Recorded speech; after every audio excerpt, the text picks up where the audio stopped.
Hello everyone and welcome back to the Unexplained Diaries. Here on this channel I share real-life encounters with beings from beyond the skies to help you unwind and drift off to sleep. Before we dive in, I would love to hear from you. Leave a comment and let me know where you're tuning in from. Now, find a comfortable spot, relax, and let's begin. I woke up because the house felt wrong. Not loud, not shaking, just a faint vibration that rolled through everything, like a truck passing far away but deeper, slower. It was strong enough that I noticed it in my chest and teeth, but nothing moved. No rattling glass, no buzzing phone, just that low, passing pressure, and then it was gone. I lay there staring at the ceiling, waiting for it to come back. It didn't. What did happen was the silence. The normal nighttime sounds didn't return right away. No distant highway noise, no crickets outside the window, no refrigerator cycling on. It felt like the house was holding its breath. I checked my phone. 2:47 a.m. I got out of bed and walked to the window in the spare room that faced the backyard. The glass was cold. The yard looked normal at first. Fence, the old maple near the shed, but the sky looked off. It took a few seconds to realize why. There were fewer stars, not clouds. The sky was clear. I could still see constellations I recognized, but above my house there was a dull patch, like someone had smudged the sky with their thumb. The stars weren't gone completely. They were just dimmer, like they'd been turned down. I stood there longer than I meant to. I remember thinking I should grab my phone and take a picture, but I didn't move. Something about the quiet made it feel wrong to break it. Eventually, the sky went back to normal. Not suddenly, just slowly, like my eyes were adjusting. The stars came back one by one until I couldn't tell what I'd been looking at anymore. I went back to bed. I didn't sleep much after that. The next morning, I told myself it was nothing. Maybe some weird atmospheric thing. Maybe I was half asleep. I had work, emails, errands, life filled in the space where the memory was trying to sit. I didn't think about it again until 2 nights later. This time, I was awake when it happened. I was on the couch watching something I wasn't really paying attention to. The volume was low. The room lights were off, except for the TV glow. That same vibration passed through the house. Same strength, same length. About 2 seconds, maybe 3. The TV didn't flicker. The picture stayed steady. I muted it. The silence afterward was immediate and heavy. I stood up and felt this weird pressure in my ears, like after an elevator ride. I swallowed a few times, but it didn't go away right away. I checked outside again. Same thing. The stars directly overhead were dimmer. Not gone, just thinned out. I called my sister Maya without really thinking about it. She answered groggy and annoyed. "Did you feel that?" I asked. "Feel what?" I hesitated. "Like a vibration? Just now?" There was a pause. "No, are you okay?" I told her I probably imagined it. We hung up. I stood there longer than I should have, staring at the sky like it might do something else. It didn't. After that, it started happening more often. Not every night. Not on a schedule I could track. Sometimes I'd feel it while I was lying down, sometimes while standing at the sink. Always the same low, rolling pressure, like something very large moving very slowly past the house. A week later, I noticed something else. I woke up and my phone battery was at 12%. I'd gone to bed with it at 78%. No apps running. No updates. Battery health was fine. I chalked it up to a glitch. The next time it happened, my phone was face down on the nightstand when I woke up. The camera app was open. No photo taken, just the camera, pointed at nothing. That morning, I checked my step counter out of habit. It showed movement between 2:40 and 2:52 a.m. Slow steps, back and forth, about the length of my hallway. I live alone. I started sleeping with the lights on. I told myself it was stress. I stopped checking the sky. Then came the sound. It wasn't loud. It was more like the vibration had learned how to make noise. A low hum, barely audible, but I could feel it in my chest. It came from above the house, not the attic. Above that, outside. The first time I heard it, I sat straight up in bed. The hum lasted maybe 10 seconds. When it stopped, the quiet afterward felt wrong, like my ears were still waiting for something. I ran outside without shoes on. The street was empty. No cars, no wind. Porch lights were on up and down the block, but no one else was outside. The sky above my house was dim again. I don't know how long I stood there, long enough that my feet went numb from the cold concrete. Eventually, the stars came back. The hum didn't. The next day, my neighbor Ron asked if I'd been doing work on my roof at night. He said he'd seen light over my house a few times that week. Just a glow. No sound. I told him no. He laughed and said maybe I was getting visited by UFOs. I laughed too, because that's what you do. That night, I sat outside on the back steps and watched the sky. The air felt thick like before a storm, but the forecast was clear. The vibration came again. Stronger this time. My teeth buzzed. The hum followed almost immediately. Low, steady, and close enough that my chest felt tight. Above me, the stars faded. Not all of them. Just the ones directly overhead, forming a rough oval shape that didn't move with the rest of the sky. Inside that darker patch, something shifted. Not a clear shape. Just movement, like a shadow passing behind frosted glass. I couldn't tell how big it was. I couldn't tell how far away it was. That was the worst part. My brain kept trying to assign it a distance and failing. The hum deepened slightly.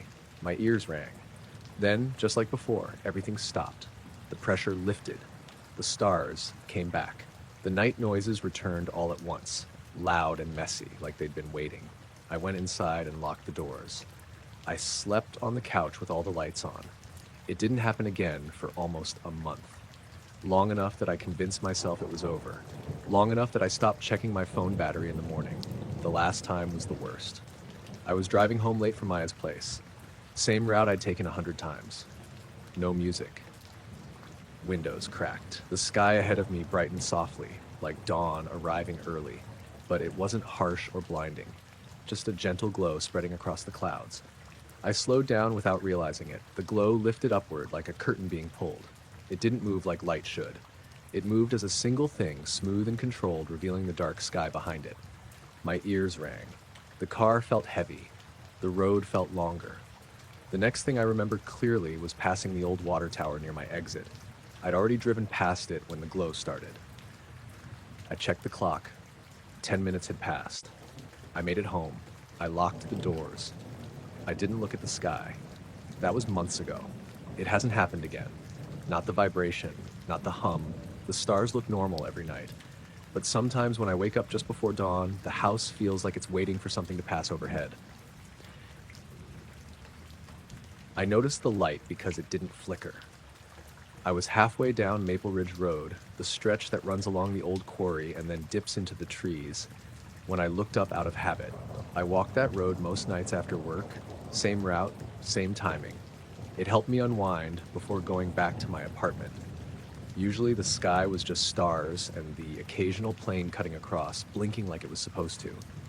This light didn't blink. It sat above the tree line on my left, just barely visible between the branches. Dim, steady, about the size of a distant star, but lower. Too low. I slowed down without really thinking about it, craning my neck. The moment I stopped walking, the light stopped moving. That was the first thing that made my stomach tighten. I hadn't realized it was moving until it wasn't. It had been drifting along the tree line at the same pace I was walking. When I froze, it froze too. I stood there for a few seconds, listening to the gravel crunch under my shoes settle. No wind, no insects. Just that quiet you get when you're far enough from traffic that the world feels muted. I took one step forward. The light moved again. Same speed, same distance ahead of me, like it was keeping pace. I told myself it was a drone. Someone messing around, maybe one of the guys who lived in the newer houses up the hill. That explanation lasted about 10 seconds, until I noticed there was no sound. No hum, no buzz, nothing cutting through the quiet. Even cheap drones made noise. This was completely silent. I stopped again.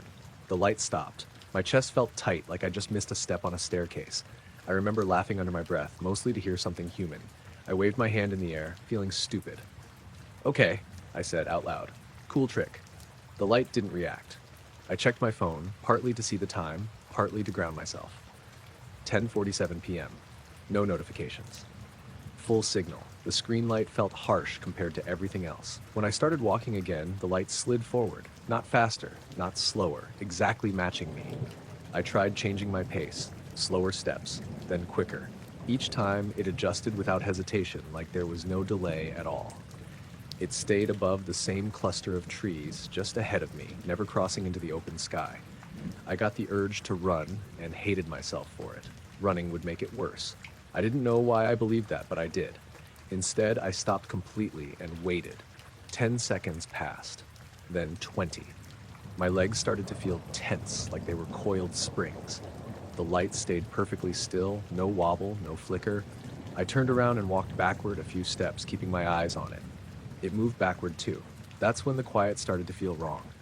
Not just empty, but pressed flat, like the air was heavier than it should have been. I noticed my ears felt slightly plugged, the way they do when you change elevation too fast. I turned around and headed back the way I'd come, toward the houses. The light followed, still above the tree line, still keeping that exact distance. I could feel my heartbeat in my throat now. I kept glancing down at the road, making sure I wasn't tripping, then back up at the trees. When I reached the spot where the road curved and the tree line thinned, I stopped again. The light stopped. Now it was easier to see. Still dim, still steady, but clearly separate from the stars behind it. It wasn't round exactly, more like smeared, like someone had taken a small flashlight and dragged it sideways just a little. I raised my phone and opened the camera. The second the screen came up, the light went out. Not faded. Gone. I stood there staring at empty branches, my phone held uselessly in front of me. The sudden darkness felt louder than any sound. After a few seconds, the normal night noises crept back in. Crickets. A distant car.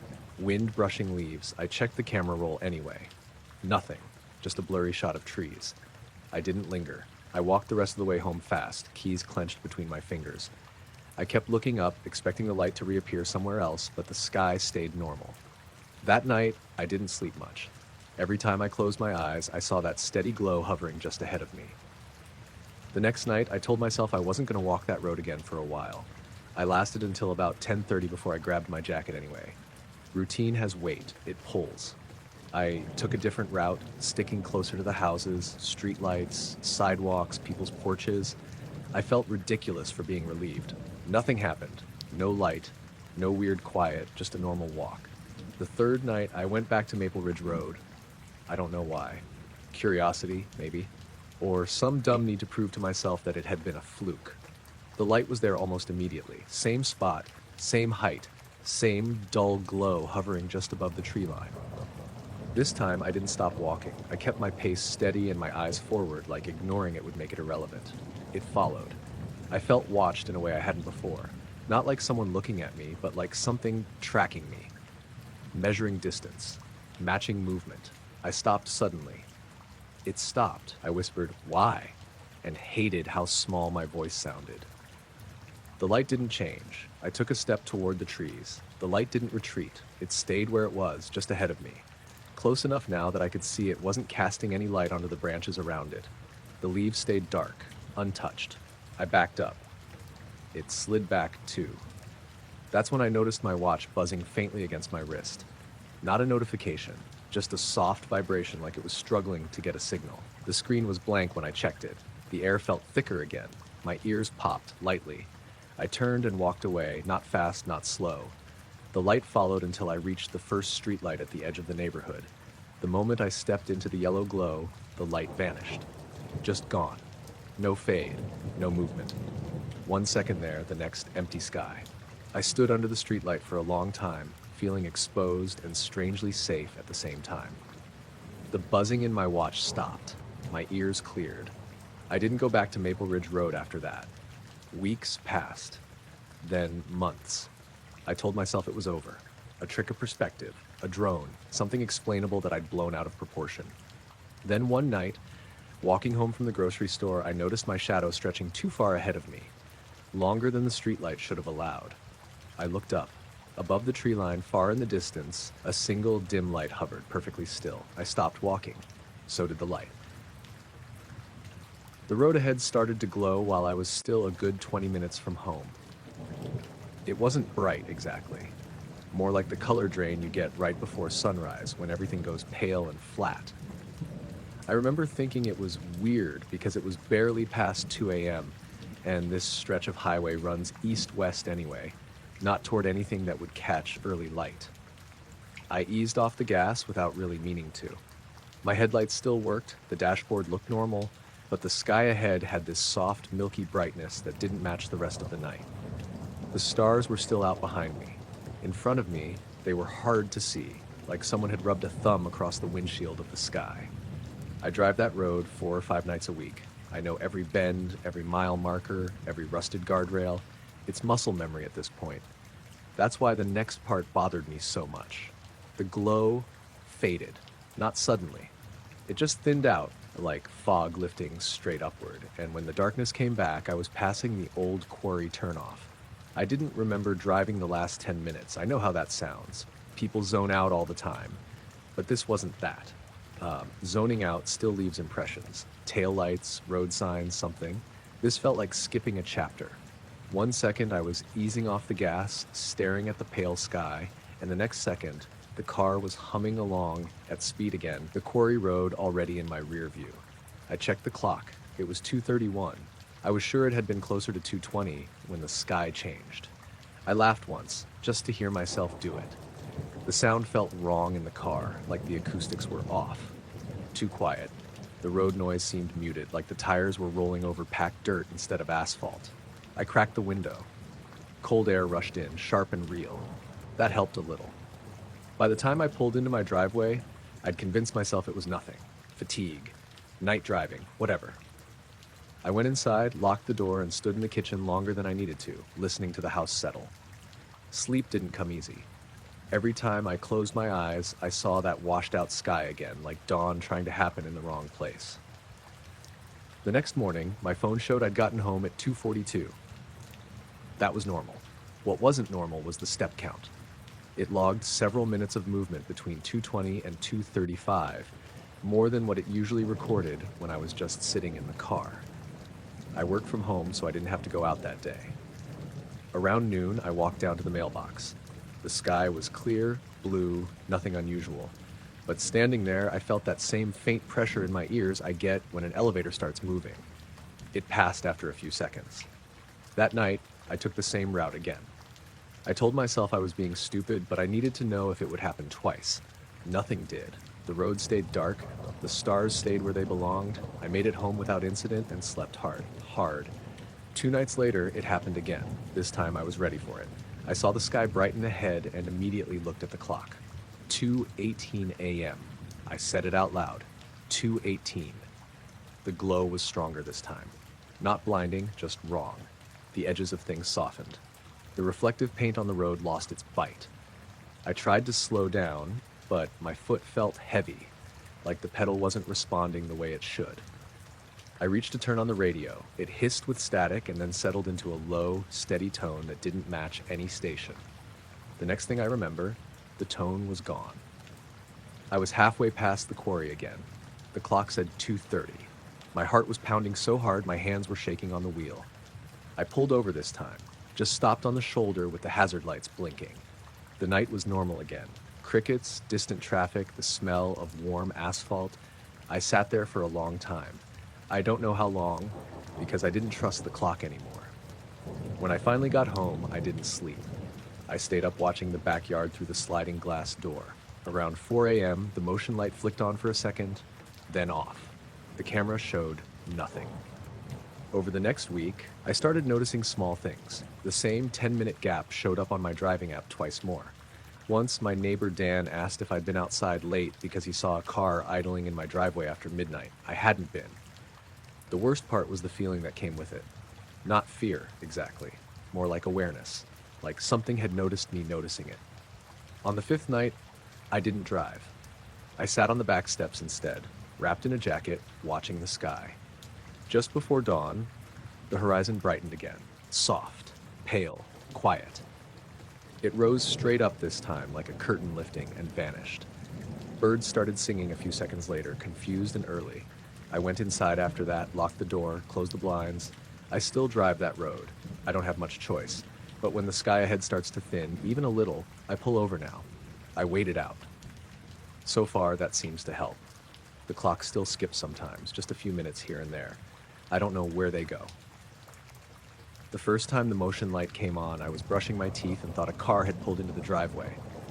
The bathroom window faced the backyard, not the street, but light carries weird at night, and I didn't think much of it. I rinsed, leaned forward to spit, and when I looked back up, the light was still on. Solid white. Too bright for a passing car. I finished up and walked to the back door in my socks. The glass was cold, fogged slightly where my breath hit it. The yard looked normal. Patchy grass, the old maple near the fence, my neighbor's shed, half visible over the boards. Nothing moved. No wind. Wind? No animals. The light shut off while I stood there watching, like it got bored of me. I checked the camera feed on my phone. The app loaded slow as usual. The clip showed the yard in night vision, grainy and gray. Timestamp matched the minute I'd been brushing my teeth. The motion box flashed red for about 2 seconds. Nothing was in frame. No distortion, no shadow, just empty grass and the fence. I shrugged it off and went to bed. The second night it happened, I was already half asleep on the couch. I'd put something dumb on TV for background noise and dozed off with my phone on my chest. The sudden wash of light through the living room window jolted me awake. For a split second, I thought it was morning. Then the TV was still on, and it was still dark outside. I sat up and looked out. Same thing. Yard empty. Motion light blazing. This time, as I stared at it, there was a quick flash in the sky. Not lightning, no thunder. Just a brief, pale pulse, like someone had flicked a dimmer switch on the clouds. It was over so fast I almost convinced myself I imagined it. Almost. The backyard light shut off a second later. I checked the camera again, same result. Motion alert, no visible movement. The sky flash didn't show up at all. The night vision stayed flat and gray. By the third night, I was waiting for it. I turned off all the lights in the house and sat at the kitchen table with the blinds tilted just enough to see the yard without reflecting my own face back at me. Midnight came and went. 1 o'clock. I started to feel stupid, like I'd built the whole thing up in my head. At 1:17 a.m., the motion light snapped on. At the exact same moment, the sky above the yard flashed. Not bright, just enough to notice. Like a camera flash from very far away, filtered through clouds. My stomach dropped in that quiet, heavy way it does when something stops feeling coincidental. I checked the time on my phone, then I checked the camera feed. Then I checked the time again because I suddenly didn't trust it. The timestamps all matched. I stayed up until almost 3 that morning. It didn't happen again. The next day I asked my neighbor, Carla, if she'd noticed anything weird at night.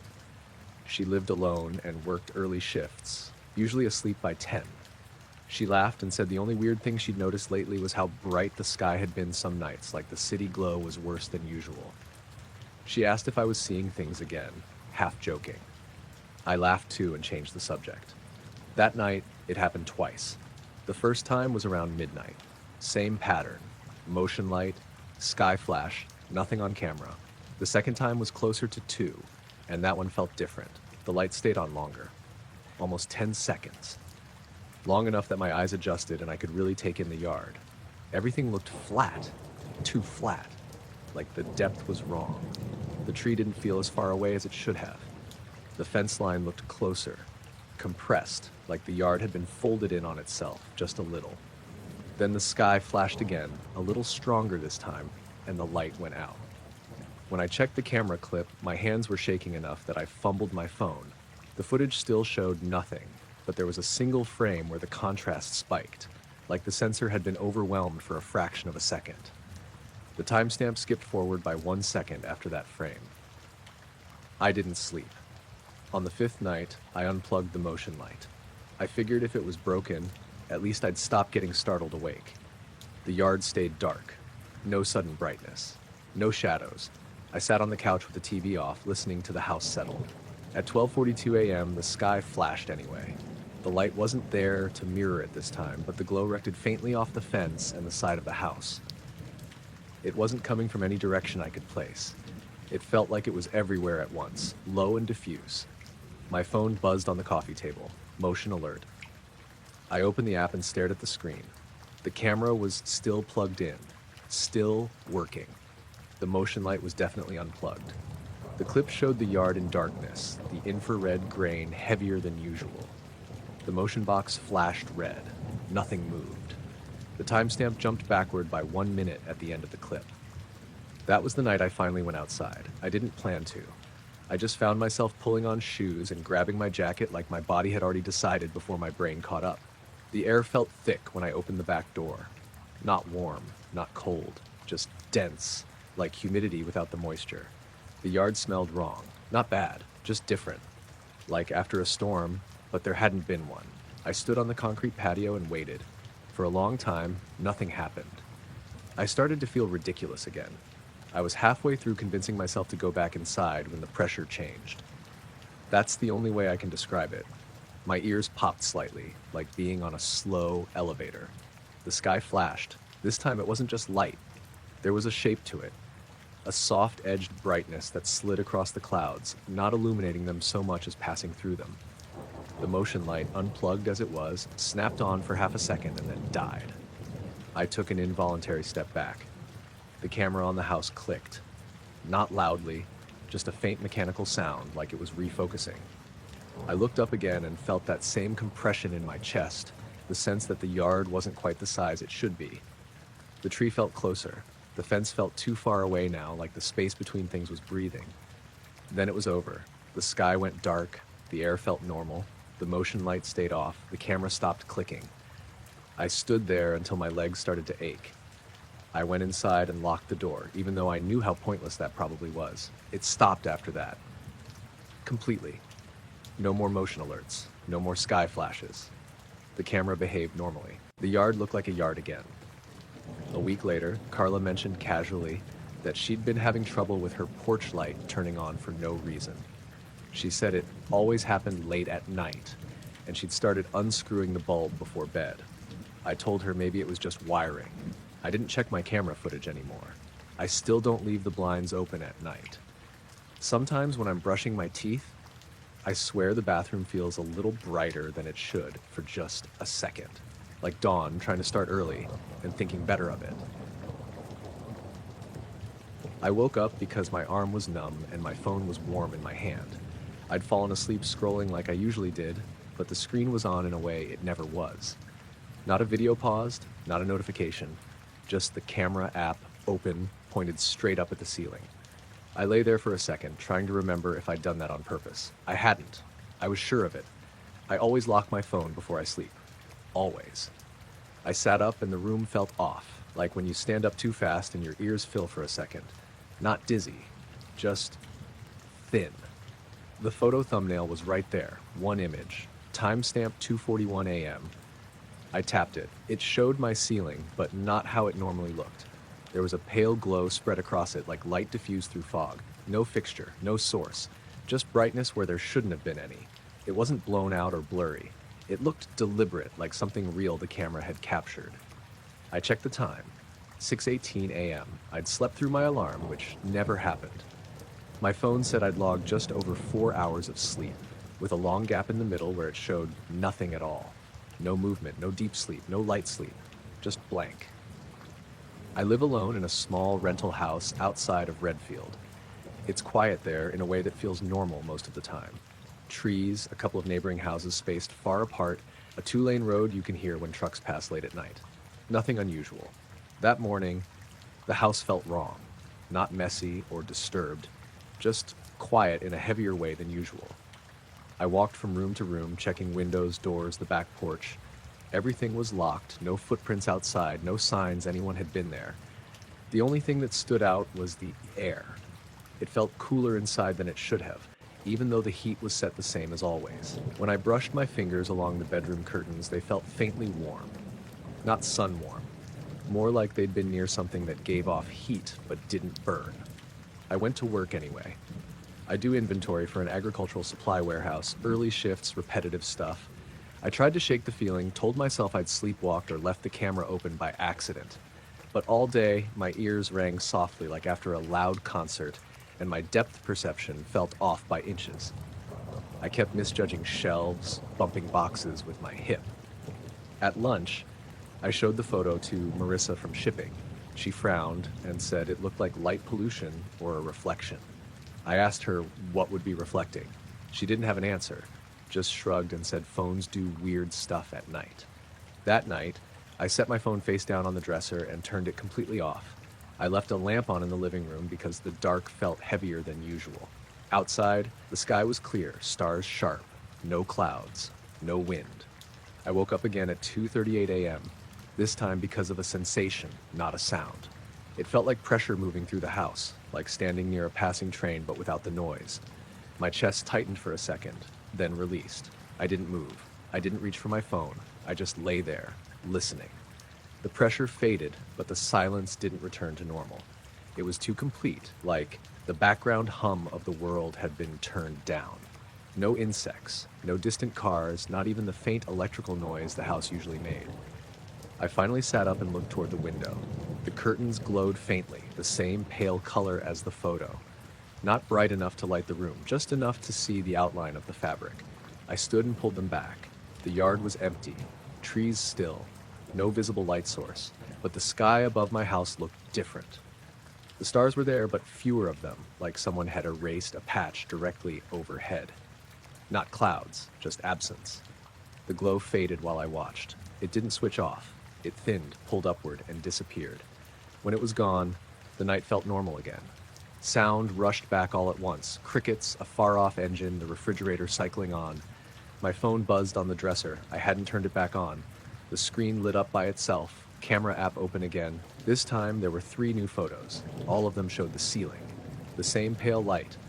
But the last one was angled slightly, as if the phone had been lifted and tilted.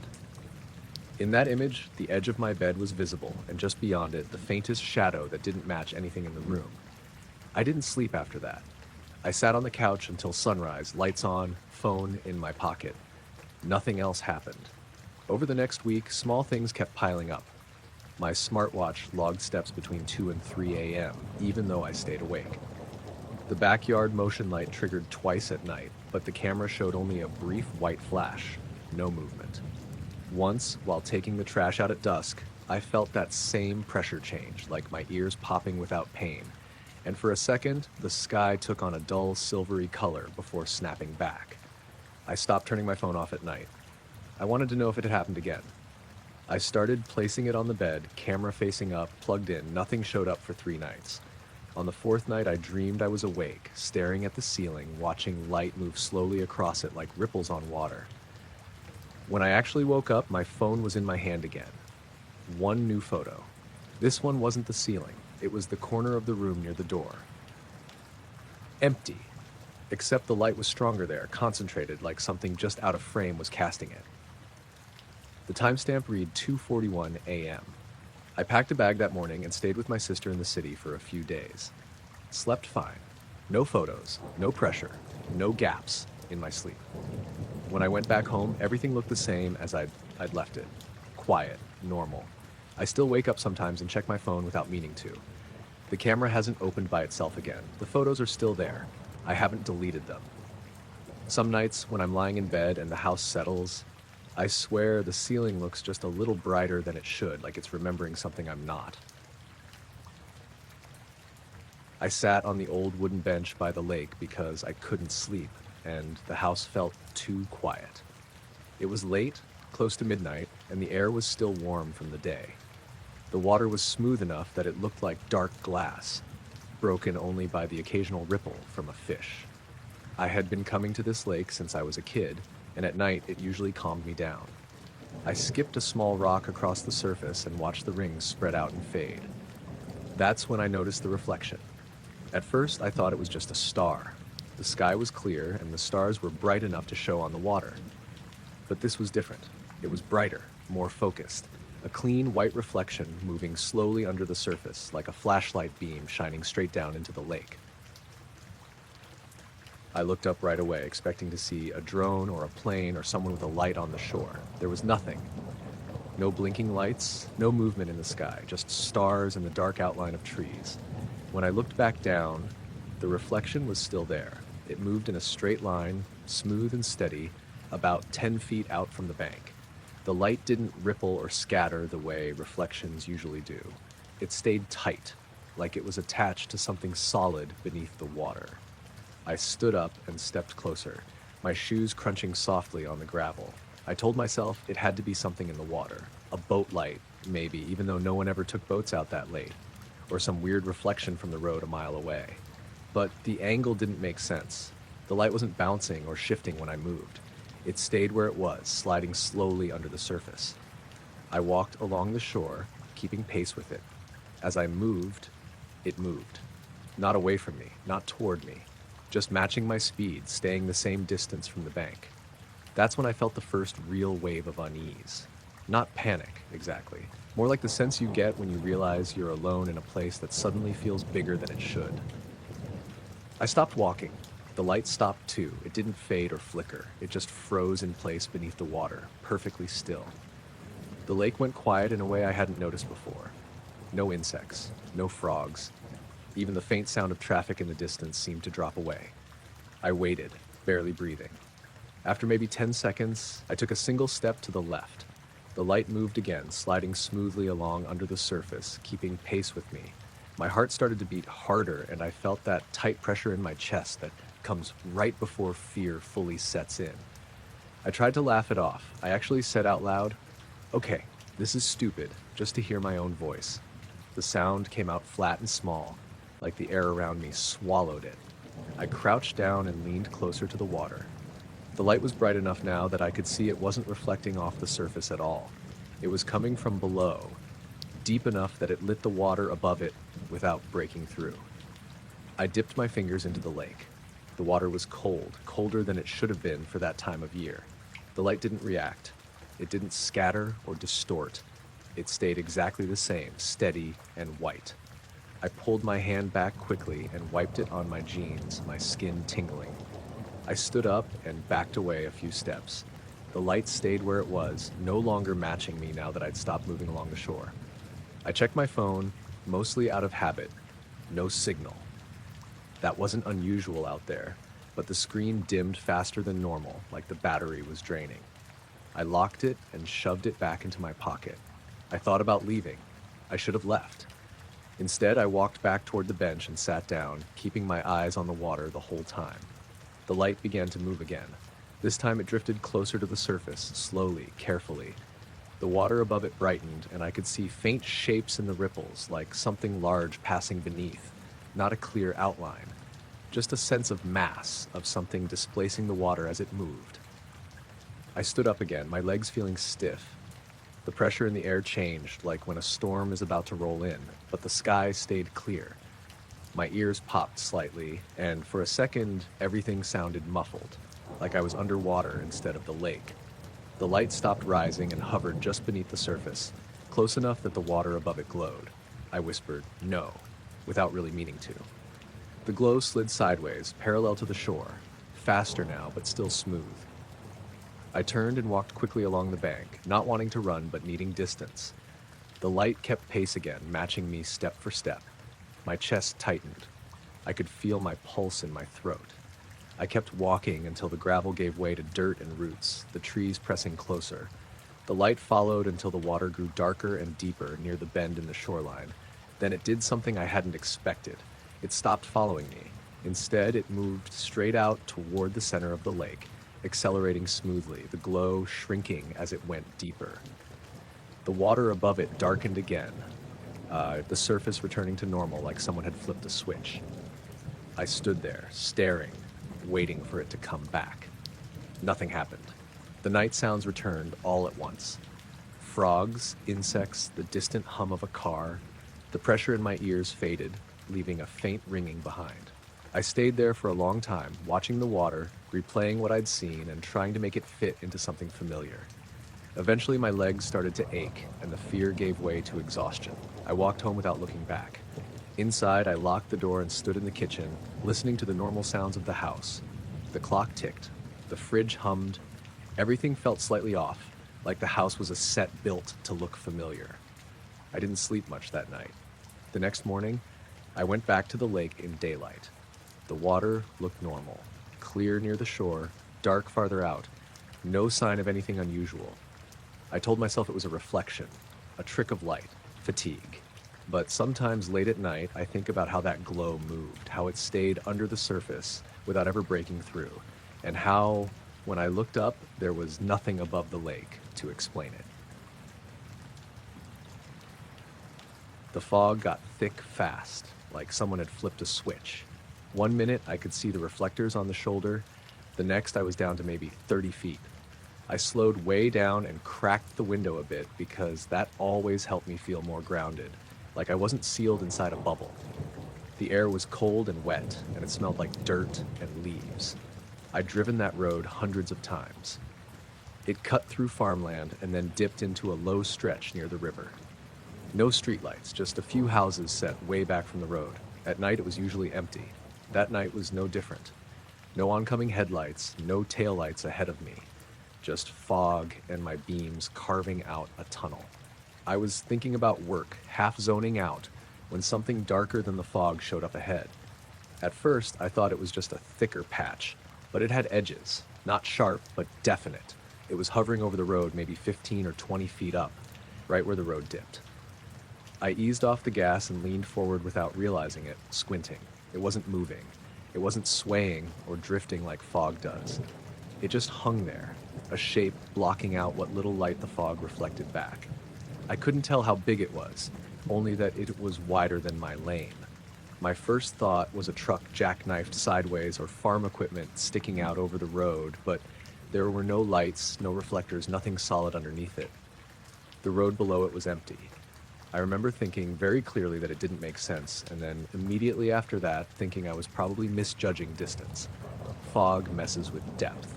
I told myself that twice. Still, my hands tightened on the wheel. As I rolled closer, the shape stayed exactly where it was. My headlights didn't really hit it. The beams just kind of faded into it, like shining a flashlight into smoke, except the smoke didn't swirl or glow. It stayed dark.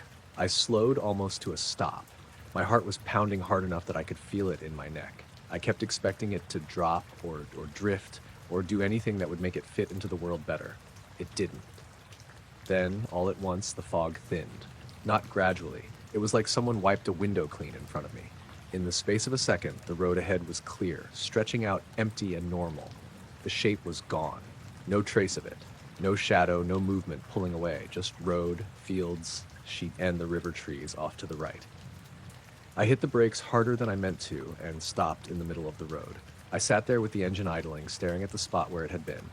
The air outside looked normal now, just a faint mist hugging the ground. Visibility was fine. I checked my mirrors, half expecting to see something behind me. Nothing. I opened my door and stood up on the pavement, feeling stupid, but needing to see it from outside the car.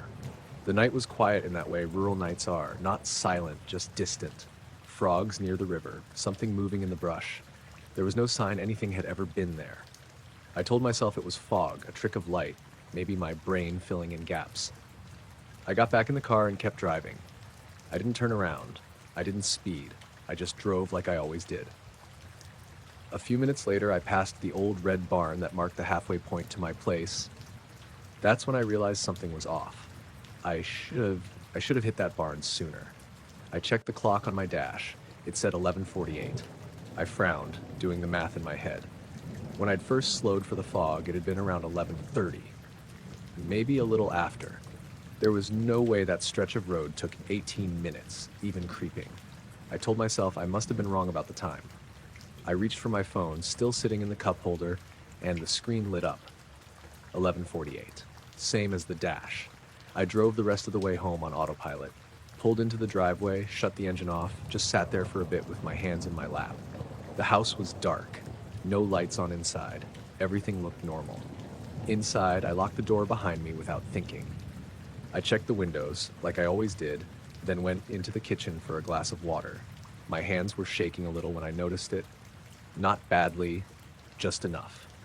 I tried to sleep, but every time I closed my eyes, I saw that dark shape hanging in the fog, not moving, just waiting. Eventually, I did fall asleep, sometime close to dawn. The next morning, I drove that same road in daylight. Clear skies, no fog. I slowed at the spot where it had happened. There was nothing unusual about it at all, just asphalt, a slight dip, fields on either side. I checked my car later that day, out of curiosity more than anything. No marks, no dirt where something might have brushed it. Nothing. For weeks after, every time fog rolled in, my stomach tightened. I kept expecting to see it again. I never did. But sometimes when the fog gets thick just right, I feel like I'm driving through a place where something doesn't line up the way it should, like the road is remembering something even if I'm trying not to. I still drive that way. I don't have another route. And most nights it's just a road through empty land same as it always was. But every once in a while, when the fog comes down fast and the world shrinks to headlights and breath, I slow way down and watch the space ahead of me, waiting to see if something darker than the night decides to be there again. The radio cut to static right as I stopped at the red light on Maple and 7th. It wasn't the usual quick burst you get when you pass under power lines. This was solid, heavy static like white noise pressed flat. Then a low tone came in underneath it. Not loud, more like something you felt in your chest than heard through the speakers. I took my foot off the brake for a second, thinking maybe I'd bumped the dial, then put it back down. The light was still red. The intersection was empty in every direction. It was just 11 p.m., warm for early fall. Windows cracked because my AC had been acting up all week. The tone didn't change pitch. It just sat there, steady. I glanced at the radio screen. It still showed the same station. I reached out to turn the volume down, and that's when everything outside the windshield dimmed for a split second, like someone had lowered a dimmer switch on the world. Then I saw the light. It hovered above the center of the intersection, maybe 30 or 40 feet up. Not bright, not sharp, just a dull, soft glow like a reflection off frosted glass. It didn't cast light onto the road, it didn't pulse or flicker, it was just there. I remember thinking, very calmly, that it looked unfinished, like it hadn't fully decided what it was supposed to be. The low tone stopped. The static cut out at the same instant. My radio went dead quiet, not even the faint hiss you usually hear when nothing's playing, and the light was gone. The traffic signal clicked green. I sat there longer than I should have, long enough that I had a clear thought of, someone's going to come up behind me and honk. But no one did. The intersection stayed empty. My hands were tight on the steering wheel, and I hadn't realized how tight until my fingers started to ache. I drove through the light and kept going, heart picking up speed like it was trying to catch up to something that already happened. I told myself it was a reflection, or a drone, or some weird atmospheric thing I didn't have a name for. That explanation felt thin, but it was better than sitting with the idea that something had been there and then wasn't. The rest of the drive home felt off. Not dramatic, just wrong in small ways. Streetlights seemed farther apart than usual. The dark between them felt deeper. My radio wouldn't turn back on, even after I switched stations twice and restarted the car at another red light. When I got home, I parked in my usual spot in front of the duplex and sat for a minute with the engine running. The house across the street was dark. So was mine. My upstairs neighbor, Kyle, usually left his porch light on, but it was off that night. I went inside, locked the door, and checked my phone. No missed calls, no alerts. The time looked normal. I didn't tell anyone that night. The next morning, I woke up feeling like I hadn't slept enough, even though I'd gone to bed early. My jaw hurt like I'd been clenching it. While I was making coffee, my phone buzzed with a text from my sister, Erin. "Did you hear anything weird last night? Like a noise?" I stared at the screen longer than I should have before replying. "What kind of noise?" I typed. She responded a minute later. "Hard to explain, like a hum. Thought it was a truck outside, but it wasn't moving." I didn't mention the light. I just said no, must have slept through it. That should have been the end of it. A weird moment at a red light. Something half remembered that fades when you don't poke at it. But over the next few days, little things kept lining up in ways that made it harder to ignore. On Tuesday night, my radio cut out again while I was driving, this time on Pine Road. No tone, just silence. When I checked the time later, I realized I'd arrived home 8 minutes later than usual, even though traffic had been lighter than normal. On Wednesday, Kyle asked me if I'd been outside around midnight the night before. He said he'd woken up because his room felt pressurized, which was his word, not mine, like his ears needed to pop. He laughed it off, but he kept rubbing the side of his neck while he talked. On Thursday, my porch light turned on by itself at 11:07 p.m. I know the exact time because I was standing at the sink looking at the clock on the stove when the light through the window suddenly brightened. I checked the bulb later. It wasn't on a timer. The switch was still in the off position.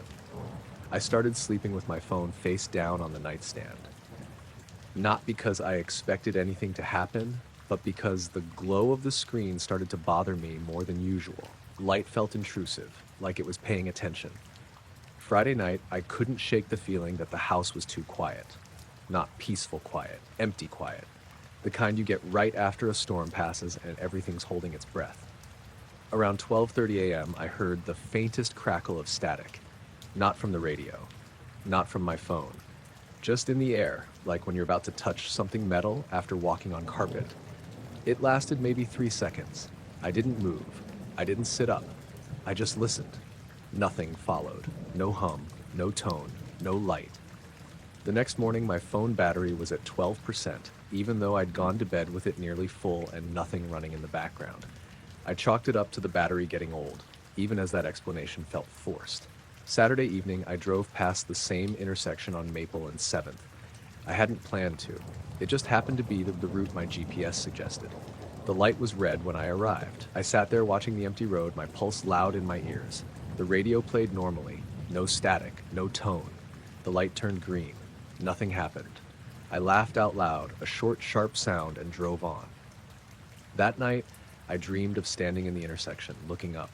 In the dream, the light wasn't above me. It was below, reflected in something I couldn't see. The radio tone was coming from inside my chest. I woke up before dawn, heart racing, sheets twisted around my legs. I checked my phone. No new photos, no open apps. The time was normal.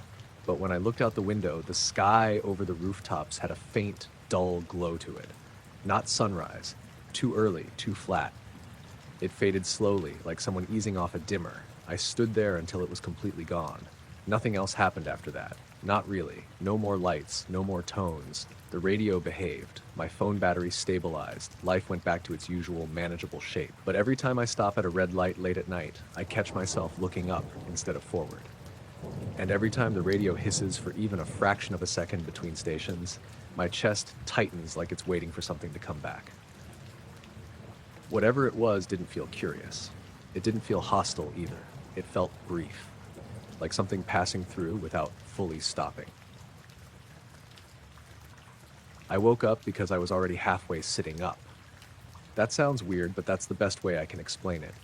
My body moved before my brain caught up.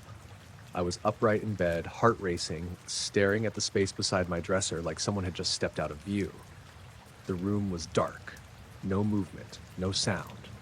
I stayed still, listening. The house was quiet in that deep way it gets around 3 or 4 in the morning, when even the fridge seems to hold its breath. I could hear my own pulse in my ears. I remember thinking I must have had a nightmare, except I couldn't remember dreaming anything at all. I reached over and checked my phone. 3:17 a.m. That's when I noticed the curtains. I sleep with blackout curtains pulled closed because the streetlight outside my place is bright enough to feel like daytime. The curtains hang maybe a foot from the side of my bed. As I shifted, my knuckles brushed the fabric. It was warm. Not sun-warmed, obviously. More like when you hold your hand near a running laptop fan or stand near something that was hot a few minutes ago but isn't anymore. It wasn't burning or anything, just not room temperature. I pressed my palm flat against it and left it there. Definitely warmer than the wall, warmer than the air. I pulled my hand back and just sat there, staring at the dark shape of the window. My first thought was that maybe the heater kicked on and blew air up there somehow, but the heater vent is on the opposite side of the room, near the floor, and the heat in my place is uneven at best. It never warms the curtains. I slid out of bed and stood barefoot on the carpet. The floor was cold, the air was cold, only the curtain felt wrong. I pulled it back an inch. The window itself felt normal. Cool glass, no condensation, no glow from outside. Just the usual empty street, parked cars, and the tree across the road. The streetlight hummed quietly, like it always did. I stood there for a while waiting for something else to happen. Nothing did. Eventually, I convinced myself it was some stupid heat thing I didn't understand, closed the curtain, and went back to bed. I didn't really sleep after that. I kept waking up every few minutes, half expecting to see a shape standing at the edge of the room. Morning came with gray light and rain tapping on the roof. I almost forgot about the whole thing until I got dressed and brushed against the curtain again. It was room temperature. I didn't think much about it during the day. I work remote doing support tickets for a software company, so my days blur together. I answered emails, made coffee, Took a call from my sister Maya complaining about her landlord. Normal stuff. That night, though, I couldn't shake the feeling. I kept glancing at the window like it might do something. I left the curtains open for a while, then closed them again. I slept badly. Nothing happened the second night. The third night, though, I woke up the same way. Already sitting up, same spike of fear, same sense that I wasn't alone. This time, before I even touched the curtain, I noticed something else. The room felt off. That's vague, I know, but it was like the silence had weight to it. No distant traffic, no wind. Even the usual low electrical hum from the walls felt muted. I reached out and touched the curtain. Warm again. Not hotter than before, but the same exact kind of warmth, localized. As if something had been there recently, close enough to heat it, then moved away. I pulled the curtain back more this time. The street outside was empty. The tree branches were perfectly still despite the forecast calling for wind. The streetlight was on, but it looked dimmer somehow, like someone had turned the brightness down a notch. That's when I noticed the sky. I don't mean stars or anything dramatic. I mean the general color. Normally, even at night, there's that faint orange glow from the city reflecting off the clouds. This time it looked darker. Not pitch black, just missing something. Like someone erased part of it.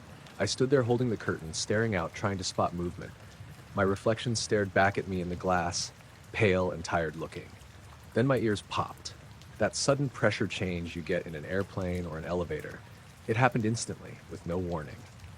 I staggered a little and had to grab the window frame to steady myself. The warmth on the curtain faded under my fingers. It didn't cool gradually. It just wasn't warm anymore. At the same time, sound rushed back into the world. I heard a car pass somewhere far off. Wind rustled the leaves. The streetlight brightened to its normal level. I stood there shaking for a long time. The next morning, I checked my phone the second I woke up. I don't know what I expected to find. Missed calls, weird notifications, anything. Nothing, except my sleep app showed a gap.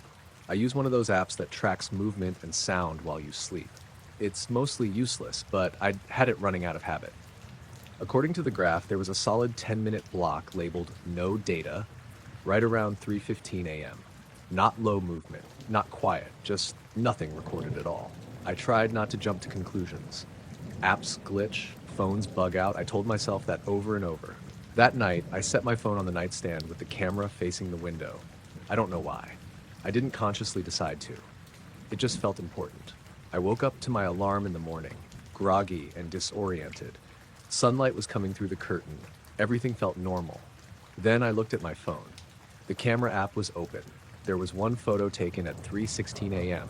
It was grainy and dark, taken from the angle of the nightstand, pointed up toward the ceiling and the top of the curtains. At first, I didn't see anything unusual. Then I zoomed in. There was a faint glow along the upper edge of the curtain. Not bright. More like a soft wash of pale light, as if something outside the window was emitting it. The glow didn't cast shadows. It didn't reflect off the wall. It just existed. I checked the metadata. No flash, no long exposure. Just a normal photo. I stood there staring at it, trying to rationalize it. Passing headlights, a neighbor with a flashlight, anything. But my window faces the street at an angle. Car lights don't hit it like that. And even if they did, they wouldn't heat the fabric. I called in sick to work that day. That evening, I went over to my neighbor Dan's place. Dan lives next door and is the kind of guy who always has tools in his garage and strong opinions about everything. I didn't tell him the whole story. Just asked if he'd noticed anything weird at night recently. Lights, power flickers, anything. He frowned and said his motion light had been coming on randomly around 3 in the morning. No footage, though. Camera never caught anything. That was enough to make my stomach drop. I didn't sleep at home that night. I stayed on my couch with the lights on, curtains open. Nothing happened. The night after that, I woke up again. Same feeling, same position, same fear. But this time, before I touched the curtain, I noticed the room wasn't completely dark. There was a faint, pale glow seeping through the fabric, barely there like moonlight through fog, except the moon was on the other side of the house. I stood up slowly. My legs felt weak. I didn't want to look, but I did anyway. The curtain was warm, warmer than before. I pulled it back. There was no shape, no craft, no figure, just the sky. Except the sky wasn't right. It looked thinner. That's the only word I have for it. The clouds were there, but they didn't look solid. And there were fewer stars than there should have been, as if something massive was blocking them without being visible. The glow faded as I watched, not dropping or shooting away, just receding upward until it wasn't there anymore. The warmth drained from the curtain, the pressure in my ears released. Sound returned. I stood there until dawn. Nothing else happened after that. No more warm curtains, no more missing data, no strange photos. I still live here. I still sleep in that room, but I don't close the curtains anymore. I was about 3 miles into the trail when everything went quiet. Not gradually, not the way it does when the wind shifts or birds spook. It was like someone hit a mute button. 1 second there were insects buzzing, leaves rustling, something moving off to my right in the brush. The next second, nothing. No wind. No birds, no distant highway noise, just my own breathing and the faint squeak of my boots on gravel. I stopped without really deciding to. My body just did it. I remember thinking my ears were ringing, like after a loud concert, but it wasn't that. It was more like pressure, the way it feels right before your ears pop on an airplane. I swallowed a few times and looked around, waiting for the forest to start back up. It didn't. I was hiking alone in the San Juans on a trail I'd done twice before. It was late afternoon, overcast but warm, one of those days where the clouds sit low and make everything feel closer. I'd told my sister, Marin, where I was going. I had water, snacks, a headlamp. Nothing about the situation felt risky until the silence hit. That was when I noticed the shimmer. It was ahead of me, maybe 40 or 50 feet down the trail, hanging between two trees. At first I thought it was heat distortion, like when the road ripples on a hot day, but the air wasn't hot. It wasn't cold either, just normal. The shimmer didn't move with the breeze because there was no breeze. It didn't spread or fade at the edges, it just hung there. I took a step back. Gravel crunched under my heel, louder than it should have been in the quiet. The shimmer stayed exactly where it was. I stood there longer than I meant to. I kept waiting for my brain to supply a reasonable explanation. Sunlight through moisture, a trick of my eyes, fatigue. But the longer I looked, the more wrong it felt. The shimmer wasn't transparent exactly. It was like the background behind it was slightly delayed, like it was being redrawn a fraction of a second late. I raised my phone without taking my eyes off it. My hands were shaking, which annoyed me. I wasn't panicking. I didn't feel panicked. I just felt watched in a way I couldn't explain. The moment my phone unlocked, the shimmer collapsed in on itself. That's the only way I can describe it. It didn't fade. It didn't drift away. It pulled inward and vanished, like someone had pinched the air and let go. And just like that, the forest came back. Birds started up all at once, overlapping calls like they'd been waiting their turn. Wind moved through the trees. Something skittered away in the undergrowth to my left. It was so sudden I actually flinched. I stood there with my phone still in my hand, screen glowing, recording nothing. I checked the time. It was 4:12 p.m. I could have sworn it had been closer to 3:40 when I stopped walking, but I didn't trust that thought enough to dwell on it. I finished the hike faster than I planned, not running, but not stopping either. Every time the trail curved or dipped, I half expected the quiet to slam down again. It didn't. Everything stayed normal, aggressively normal, like the forest was trying too hard. Back at my car, I sat with the door open for a while before driving off. I kept listening to the world, to the distant rumble of another car on the road, the tick of my engine cooling. I didn't feel relieved. I felt unsettled in a low, constant way, like something hadn't finished with me. That night at home, I tried to talk myself out of it. I cooked dinner. I called Marin and told her the hike was nice. I didn't mention the shimmer. I didn't mention the silence. Saying it out loud felt like giving it weight. I woke up around 2 a.m. with the sense that someone was standing in my room. Not a dream. I know the difference.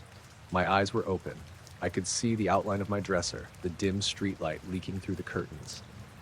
I couldn't move at first, which I chalked up to sleep paralysis, except I could move. I tested it. My fingers twitched. My legs shifted under the blanket. The feeling didn't go away. I sat up, heart pounding, and that was when I noticed the curtains. They were warm, not sun-warmed, not stuffy room warm. They felt like they'd been near a heater. I pressed my palm flat against the fabric, expecting it to cool as I touched it. It didn't. I pulled the curtain back and looked outside. The yard was empty. The sky was clear, stars sharp and bright. No lights, no movement, no sound except the low hum of the fridge from the kitchen. When I let the curtain fall back into place, it was cool again. I didn't sleep much after that. Over the next week, small things started piling up. My fitness tracker logged steps between midnight and 12:20 a.m. on 3 separate nights, even though I was in bed. My phone battery drained faster than usual, sometimes dropping 10% in minutes while sitting idle. Once, while brushing my teeth, I noticed the bathroom mirror fogging slightly, even though the water wasn't hot. I kept checking outside when things felt off. I never saw anything directly. No shapes, no figures. Just the sense that the space above me, the space between things, wasn't empty in the way it should be. I went back to the trail 2 weeks later with a friend, Eli, partly to prove to myself that nothing would happen. It was a different day. Clear skies, mid-morning. The forest sounded alive and normal. We walked past the spot where I'd seen the shimmer. Nothing happened. No silence. No distortion. I felt almost stupid for the relief that washed over me. On the drive home, Eli asked why I'd been so tense the whole hike. I told him I'd thought I'd seen something strange out there once. He laughed and said, "Man, these mountains mess with your head." I didn't argue. That night, lying in bed, I stared at the ceiling for a long time. At some point, I noticed the stars outside my window looked fewer than usual, like a patch of sky had been smudged. I blinked, and they were back. I don't know what I saw on that trail. I don't know what stood near my bed, or if anything did at all. I only know that sometimes when the house is quiet and the air feels too still, I get the same pressure in my ears I felt that day in the forest. And I don't stop walking anymore when that happens. I was pulling over to stretch my legs when I saw it. I'd been driving west on Route 62 for hours, the part that cuts through nothing but scrub and old fence lines. The sun had dropped behind the hills, but the sky still held that dull orange-blue mix that sticks around longer in the desert. My name's Aaron Blake. I was 34 at the time, working construction in Phoenix, driving back from a job near Joshua Tree. I'd made that drive more times than I could count. I killed the engine and stepped out because my knees were stiff and my head felt full, in that way it does after too much road noise. No wind, no traffic, just that low evening quiet where even your own breathing feels loud. That's when I noticed the light. At first, I thought it was a plane. There's a military base far enough away that you get weird flight paths sometimes. But this wasn't blinking. It was a steady white, not bright like a spotlight, not dim like a star. It moved slowly from left to right, smooth enough that my eyes had trouble tracking it at first. I leaned against the hood and watched it, waiting for the usual signs to click into place. Engine noise, a change in altitude, anything familiar? Nothing. It glided, and I mean glided, like it wasn't pushing through air at all. No wobble, no correction, just a clean, flat motion. I remember thinking I should grab my phone, then not doing it. Part of me didn't want to break whatever was happening by looking away. The light slowed. It didn't drift or arc, it just reduced speed, like someone turning down a dimmer switch. Then it stopped. Not hovered, stopped. It sat there, fixed in the sky for maybe 2 seconds, maybe 5. Time felt soft around it, like my brain wasn't keeping good records. Then it dropped, straight down. No curve, no angle, no acceleration ramp up. It was there, and then it wasn't, like someone erased a line from the sky. I actually laughed once, short and sharp, because my body didn't know what else to do. I waited for a flash or a sound or dust or something on the horizon. Nothing happened. The sky looked normal again. Same colors, same empty stretch.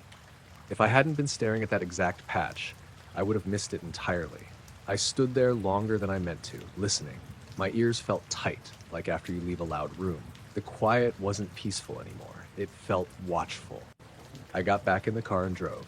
For a while, that was it. No missing time, no marks, no follow-up. Just a story that didn't fit anywhere. But about 20 minutes later, I realized my dash clock didn't make sense. I'd reset it that morning after the battery hiccuped. I knew what time it was when I stopped. The clock said I was 9 minutes ahead of where I should have been. Not hours. Not something dramatic. just enough to be wrong. I told myself I'd misremembered. Desert drives mess with your sense of time, so I let it go, until the radio started acting up. I had it tuned to a classic rock station out of Palm Springs. Clear signal most of the way, it faded into static without warning, then settled into this low, even tone. Not feedback, not buzzing. A single note, steady and flat like a test signal. It wasn't loud, but I felt it more than I heard it. A pressure behind my eyes. My chest felt tight, like when you hold your breath too long. I reached to turn the knob and the tone cut out instantly. The station snapped back like nothing had happened. A mile later, the headlights washed over something metallic. Just a flash. It reflected back at me from above the road, not on it, maybe 15 feet up, enough that my stomach dropped before my brain caught up. I hit the brakes. The road was empty. No sign, no wires, no drone, just open air and the asphalt stretching forward. I sat there with my foot on the brake, heart thudding, waiting for something else to happen. When nothing did, I drove the rest of the way in silence. That night, I barely slept at the motel in Blythe. Every time I closed my eyes, I felt like I'd missed something important by blinking at the wrong moment. The next morning, my phone battery was at 12%. I'd plugged it in overnight. The usage screen showed activity between 2:11 and 2:19 a.m. Steps recorded. Location pings behind the motel near the edge of the lot. I didn't remember getting up. When I pulled the curtain back, the fabric felt warm, not sun-warmed. The sun wasn't up yet, just warm, like it had been held close to something that wasn't there anymore.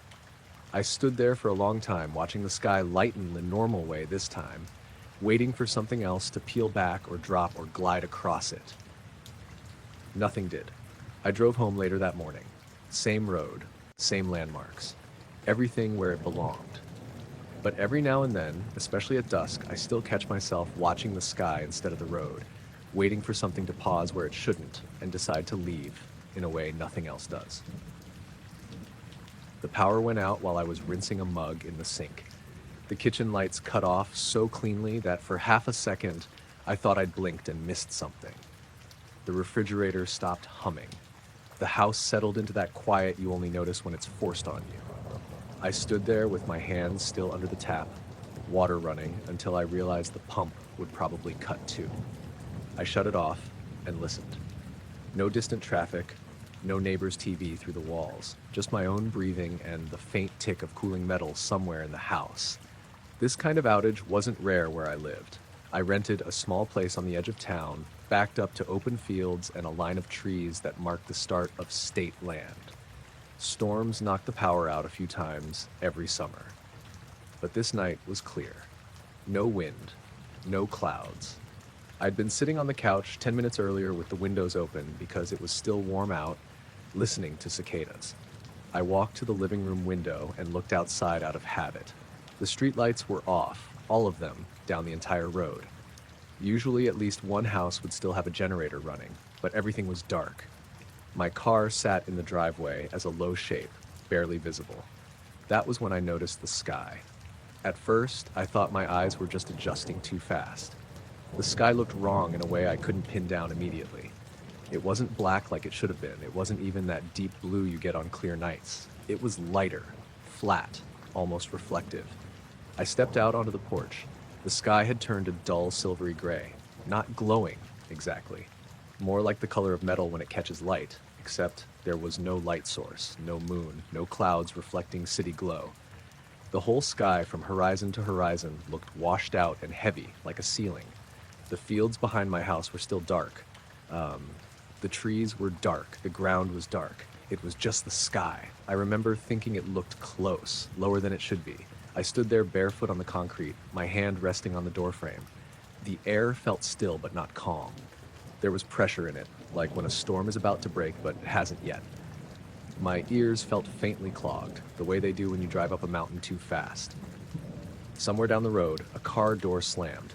The sound carried farther than it should have. I glanced to my left and right, half expecting to see neighbors outside, pointing, talking.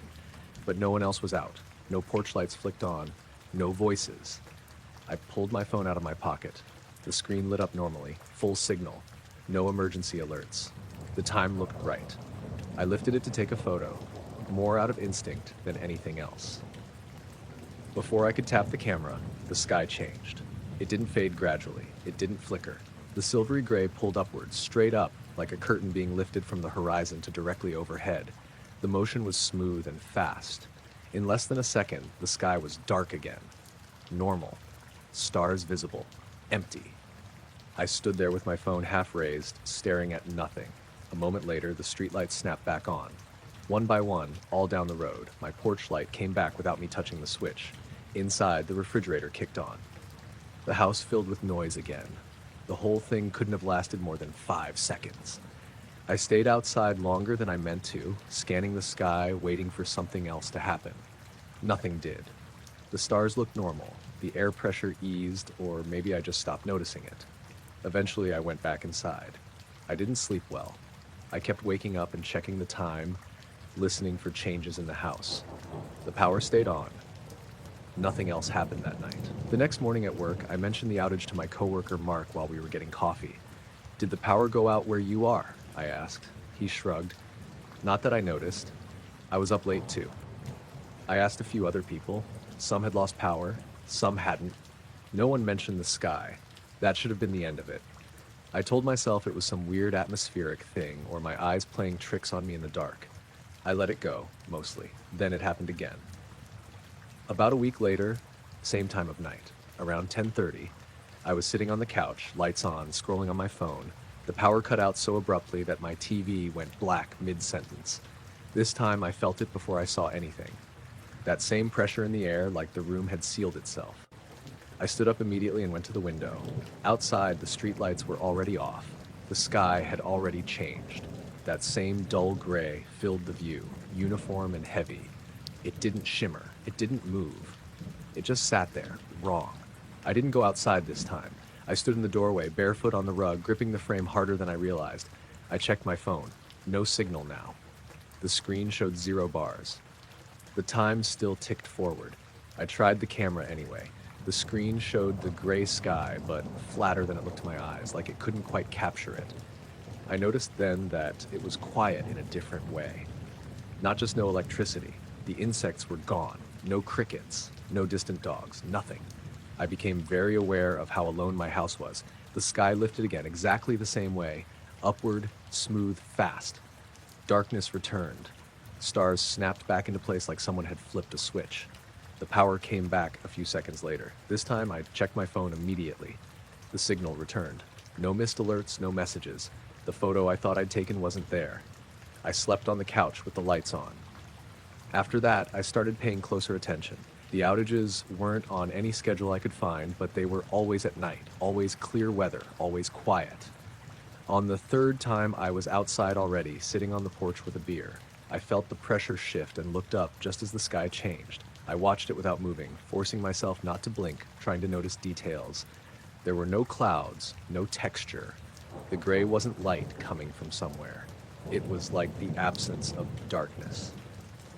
I realized something else then. The horizon line stayed where it was.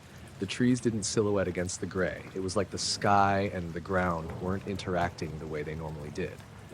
My phone lost signal again. The screen dimmed slightly on its own. The sky lifted. The lights came back. I noticed my hands were shaking. I started checking local outage reports. Sometimes there was nothing listed at all. Sometimes there'd be a vague entry. Brief interruption. 'Cause unknown. I drove around one night after it happened, just to see if it was localized. The town looked normal. Lights on, people out, no gray sky.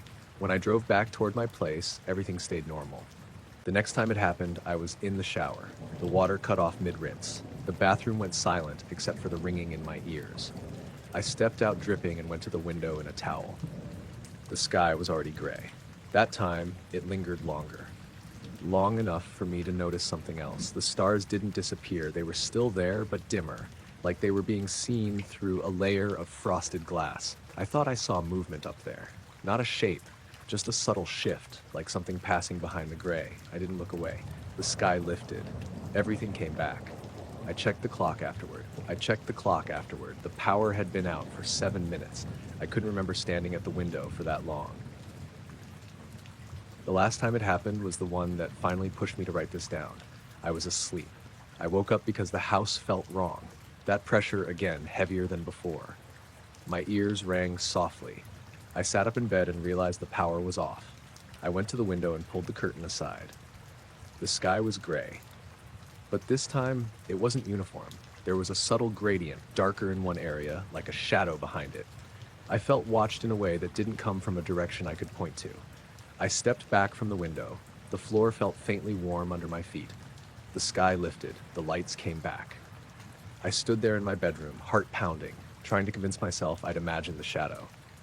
The next morning, my neighbor across the road asked me if my power had gone out again. I said, "Did you see the sky?" He frowned. "What sky?" I didn't push it.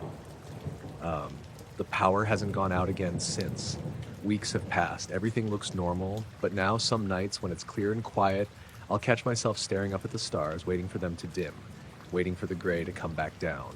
And sometimes, for just a second, the sky looks thinner than it should be. I was about 3 blocks from my place when I noticed my shadow didn't line up with the streetlights anymore. It was late, just after midnight, warm enough that the air still felt thick even though the sun had been gone for hours. I'd stayed too long at my friend Evan's place watching a game and didn't feel like waiting on a rideshare, so I walked. I'd done the route 100 times. Same cracked sidewalks, same cars parked half on the curb, and same porch lights left on all night by people who didn't trust the dark. I was halfway down Maple when I realized my shadow was stretching way farther than it should have. Not just a little long, but pulled out thin, like it was being dragged forward by something ahead of me. The streetlight behind me was the same distance it always was. Nothing had changed there. But the shadow reached almost to the next intersection. I stopped walking without really thinking about it. The shadow didn't stop right away. It slid forward another foot, then froze. That was the first moment my stomach dropped. It wasn't dramatic fear, more like the sudden understanding that something wasn't following the rules I expected it to. I shifted my weight from one foot to the other. The shadow lagged, like a video buffering, then snapped back into place under me. I laughed out loud just once, sharp and nervous. I told myself it was the angle of the light, or maybe my eyes adjusting. I'd had a couple beers, not enough to be drunk, but enough to second-guess myself. I started walking again. 2 steps in, the glow overhead dimmed. Not the streetlights, they stayed on, but the sky itself seemed to dull, like someone had turned the contrast down. The stars faded first, then the dark between them smoothed out into something flatter, grayer. I looked up automatically, expecting clouds, but there weren't any. The night just looked thinner. That's when the glow appeared. It wasn't bright. It didn't light anything up. It was more like a smudge of pale light sliding across the sky, too even to be a plane and too steady to be anything burning. It moved silently, drifting overhead in a straight line, slow enough that I could track it without turning my head. As it passed, my shadow stretched again, longer this time, pulled forward and slightly to the side, like there was another light source somewhere above and ahead of me. I stopped. The glow stopped too. It didn't flicker or wobble. It just paused, hanging there. The silence deepened in a way I didn't know was possible. No cars, no insects. Even the distant hum of the highway seemed to drop out, like someone had closed a door far away. I stood there, hands hanging uselessly at my sides, trying to decide if I should run or stay perfectly still. My heart was beating hard enough that I could feel it in my throat. I remember thinking that if I moved, and it moved with me again, I'd lose it completely. So I didn't move. After a few seconds, maybe longer, I'm not sure, the glow dimmed. It didn't shoot away or vanish suddenly. It just faded, thinning out until it was gone, like breath on glass evaporating. The moment it disappeared, my shadow snapped back under my feet. The night rushed back in all at once. A car passed somewhere nearby. Leaves rustled, a dog barked a few houses down. It was like someone had unpaused the world. I stood there shaking, staring at the empty sky, waiting for something else to happen. Nothing did. I walked the rest of the way home fast, not running but close. I kept glancing at the ground to make sure my shadow behaved itself. It did. Everything looked normal again, painfully normal. When I got inside, I locked the door and leaned against it for a minute, just breathing. I didn't turn on the lights right away. I don't know why. I just stood there in the dark, listening. Eventually, I went to bed. Sleep didn't come easily, but I must have passed out at some point. The next morning, my phone buzzed with a text from Evan asking if I'd made it home okay. I typed back, yes, almost added something about the walk, then deleted it. I didn't want to sound insane. I checked the time. It was later than I thought. I scrolled through my phone, half expecting to see missed calls or weird notifications. Nothing stood out. It wasn't until that afternoon, when I was walking to the store in broad daylight, that I noticed something else. As I crossed the street, my shadow lagged behind me by a fraction of a second, just enough that I noticed. It caught up almost immediately, snapping back into place so fast I could have convinced myself it hadn't happened at all. But the feeling stuck with me, like a splinter I couldn't dig out. I still walk that route. I don't really have a choice. Nothing like that has happened again, not exactly. But sometimes, when it's late and quiet and the streetlights buzz just a little too loud, I pay close attention to where my shadow falls. And every once in a while, for just a moment, it feels like the light overhead is deciding whether to follow me or not. I woke up because my wrist was buzzing, not the alarm kind, just the soft vibration my watch used when it logged something. My eyes were still half closed when I rolled over and checked it. The screen showed activity, not steps, not heart rate spikes, movement. 6 minutes of it, right around 2:17 a.m. I lay there trying to make sense of that, staring at the ceiling fan. I lived alone in a small rental on the edge of town, a quiet suburban stretch that backed up to a tree line and then nothing but fields. I was a light sleeper. I knew when I rolled over, I knew when I got up to use the bathroom. I didn't remember moving at all. I told myself it was a glitch. The watch was old. I'd had it through 2 phones and 1 cracked screen. I put my arm back down and tried to go back to sleep, but the room felt wrong. Not cold or hot, just thin, like the air wasn't settled. That was when I noticed the light. It wasn't coming through the window the way streetlights did. It was higher, more spread out, like the sky itself was glowing. I sat up and looked toward the curtains. They were closed, but the fabric had a pale sheen to it, almost silvery. I reached out and touched it. The fabric was warm, not sun warm, more like it had been under a lamp. I pulled the curtain back an inch. Outside, the sky was bright, not daylight, not moonlight. The moon wasn't even up. It was this flat, even glow, like the color had been turned up without adding shadows. The trees at the back of the yard were dark cutouts against it. I checked the clock on my phone. Still 2:24 a.m. I stood there for a long time, just holding the curtain. The neighborhood was silent. No cars, no distant highway noise, no insects. I realized then I couldn't hear the usual hum from the power lines either. It was like someone had muted the background. My watch vibrated again. Another movement log. I hadn't moved. That scared me enough to fully wake up. I stepped back from the window and turned on the bedroom light. The glow outside didn't change. It didn't dim or brighten in response. It just stayed there. I walked into the hallway and checked the front door.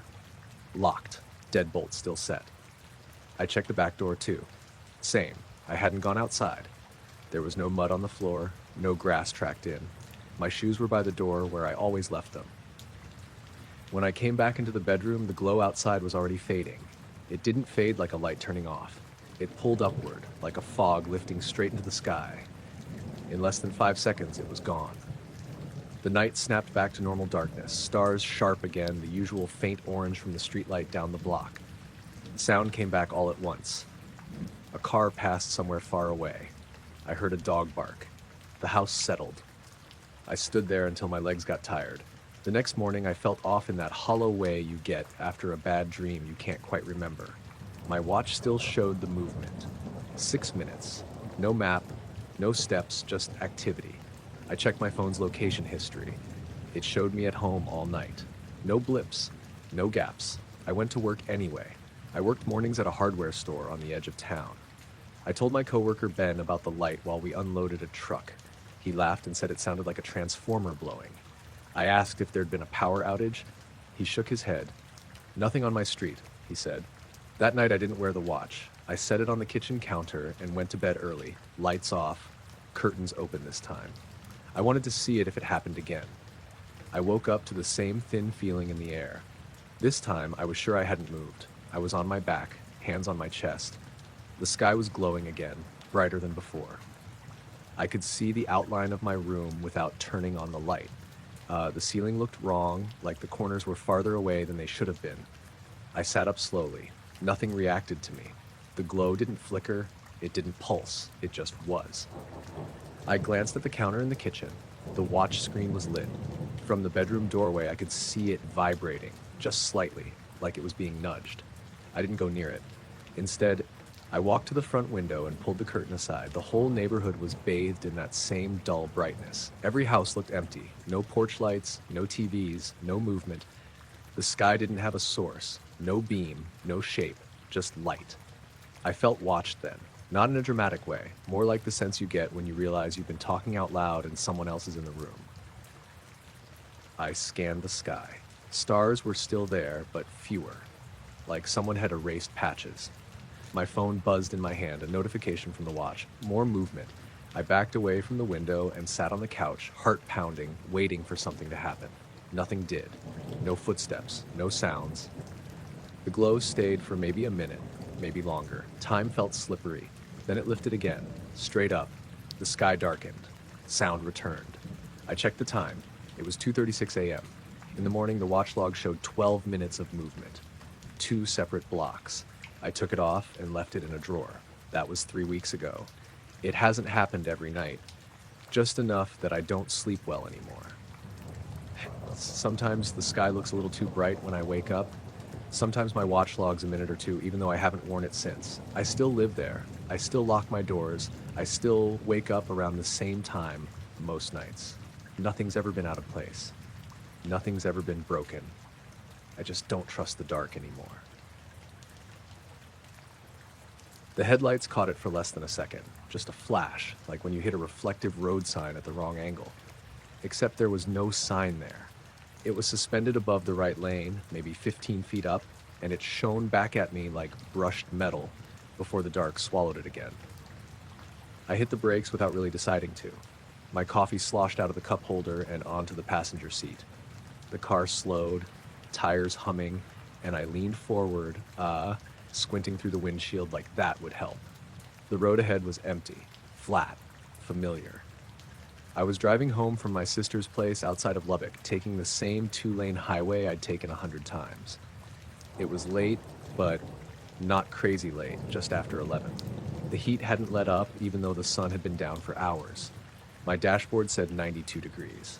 The air outside looked thick, like it always did out there, a kind of soft darkness that never really cooled. I told myself it had to be something dumb. A piece of debris hanging from a power line, a balloon, a trick of glare off my windshield. But I knew what glare looked like. This had shape, a curve to it, smooth. I rolled to a stop where I thought I'd seen it, hazard lights clicking. I got out of the car, the night pressing in on me immediately. Crickets were loud in the grass. The smell of dust and warm asphalt filled my nose. There was nothing above the road, no wires, no branches, no drone, no blinking lights, no sound at all. I stood there longer than I meant to, neck craned, waiting for something to move. Nothing did. I laughed once, short and a little too loud, and got back in the car. For the next 10 miles, I drove slower than usual. Every time my headlights swept over a road sign or fence post, my chest tightened. I kept glancing up, half expecting to see that metallic curve again, hanging patiently in the dark. I didn't. What I did notice was my radio. I'd left it on low, some late-night talk show fading in and out between stations. About 5 minutes after I started driving again, the voices thinned into static. Not the harsh kind, just a soft hiss like air leaking from a tire. I reached for the knob and turned it. The static stayed exactly the same, no louder, no quieter. Then there was a tone underneath it. Low, steady. Not loud enough to be annoying, like just enough that I couldn't not hear it. I turned the radio off. The tone stayed. I checked the vents, thinking maybe something was wrong with the fan. I turned the AC off, rolled the windows down. The tone was still there, now mixed with the rush of hot air. It felt like pressure more than sound. Like when you drive up a hill too fast and your ears haven't caught up yet. I swallowed and kept driving. That was when the headlights caught something again. This time it was farther off the road, hovering above a fallow field to my left. Just a quick reflection, gone before I could really focus on it. I eased off the gas instead of braking this time, heart pounding, eyes flicking between the road and the empty sky. Nothing appeared. The tone faded. My ears rang softly, like they did after a concert. I made it home a few minutes later, pulling into my driveway with more relief than I wanted to admit. My house sat alone at the edge of town, a single-story place with a gravel drive and a dark yard stretching out behind it. No neighbors close enough to see porch lights or hear voices. Inside, everything felt normal. Too normal. The fridge hummed. The clock over the stove read 11:47. I poured the rest of my coffee down the sink and stood there for a while, listening. Nothing. I slept badly that night. Every time I drifted off, I saw that flash again, suspended in the dark. When I finally woke up, it was with the feeling that I'd missed something important, like forgetting why you walked into a room. The next morning, my car clock was 7 minutes fast. I stood there staring at it, thumb hovering over the button to reset it, trying to remember if it had always been like that. I couldn't. My phone said the correct time. My microwave did too. I reset the car clock and drove to work. For the rest of the week, nothing happened. No strange lights, no tones, no missing time. I told myself I'd been tired, dehydrated, overcaffeinated, pick one. Then Friday night came. I left work late again, the heat still clinging to everything, even though a thin layer of clouds had rolled in. The sky looked dull and heavy, like it was holding something back. I took the same highway home without really thinking about it. About halfway there, my headlights flashed over something metallic again. This time I didn't brake. I didn't even slow down. I just watched it slide across my field of view perfectly smooth, keeping pace with my car for a heartbeat before drifting higher and out of the beam. I felt that pressure in my ears again, stronger this time. The radio crackled to life on its own, static flooding the speakers. Above the road, just ahead of me, the darkness seemed to thin. Not brighten exactly. More like someone had stretched it, pulled it apart just enough that the headlights didn't behave the way they should. The light didn't scatter. It bent. I drove straight through it. There was no flash, no sound, no sudden jolt. Just the sensation of being slightly off, like when you miss a step on the stairs but don't fall. A mile down the road, everything went back to normal. I checked my mirrors. The sky behind me looked the same as always. I glanced at the clock. It was 12:26. I knew, without doing the math, that it should have been earlier. I drove the rest of the way home, gripping the steering wheel so hard my hands ached. When I pulled into the driveway, I sat there with the engine idling, staring at the dark yard. I half expected to see something hovering above the grass, reflecting my headlights back at me. There was nothing. Inside, the house was quiet. Too quiet. The fridge wasn't humming. The clock over the stove was dark. The power was out. I walked to the window and pushed the curtain aside. The sky had taken on a strange color, not quite gray, not quite silver, flat, like an old TV screen. It lasted maybe 5 seconds. Then the lights snapped back on. The fridge hummed. The clock reset itself to midnight. Outside, the sky was black again, clouds rolling slowly overhead. I stood there for a long time, curtain still in my hand, trying to decide if I'd imagined it. I still drive that road. I don't take it at night anymore if I can help it. When I do, I keep my headlights low and my radio off. Sometimes when I'm driving home just after sunset, I catch a brief flash of reflection in the corner of my eye. Always just out of focus. Always gone before I can be sure. I don't slow down anymore. The glow showed up before my alarm, before the birds, before anything that usually signals morning out there. I was sitting on the back steps of the cabin with a mug of coffee that was still too hot to drink, watching the line where the ocean met the sky. It was supposed to be another 40 minutes before sunrise. I'd checked when I woke up because I couldn't sleep and wanted to see if it was even worth going outside yet. At first, I thought my eyes were adjusting wrong. The horizon had this soft, pale brightness to it, like the start of dawn, but cleaner somehow. Not orange or pink. More like someone had turned up a dimmer switch behind the clouds. I remember looking down at my phone to double-check the time. 4:58 a.m., still dark out. When I looked back up, the glow was brighter, wide and even, stretching across the water. The surface of the ocean didn't reflect it the way it should have. No shimmer, no glittering line. The water stayed dark and flat, like the light wasn't really there. The air felt different, not colder or warmer, just heavier, like right before a storm rolls in. I swallowed and realized my ears felt a little plugged, the way they do when you're driving up a mountain too fast. I stood up without really deciding to. My coffee sloshed over the rim and burned my hand, but I barely noticed. The glow started to move. That's the only word that fits. It didn't spread or fade. It pulled upwards slowly, like someone lifting a curtain from the horizon straight into the sky. The shape stayed smooth, no edges, no beam. Just a broad sheet of light sliding up and away. There was no sound, no wind. The waves didn't change. The glow lifted higher, thinning as it went, and then it was just gone. Not faded out, gone.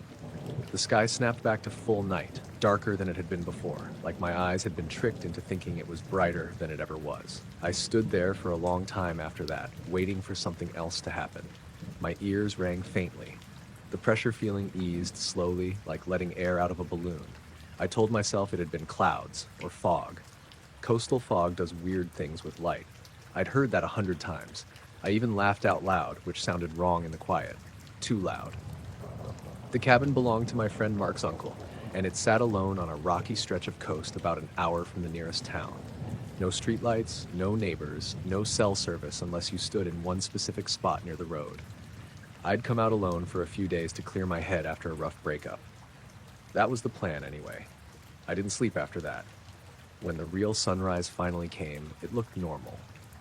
Warm colors, reflections on the water, birds starting up like nothing strange had happened.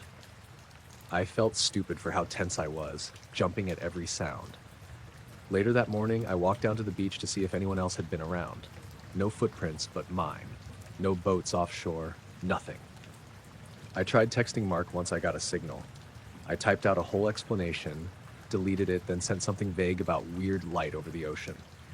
He replied with a joke about UFOs and told me to stop watching horror stuff alone at night.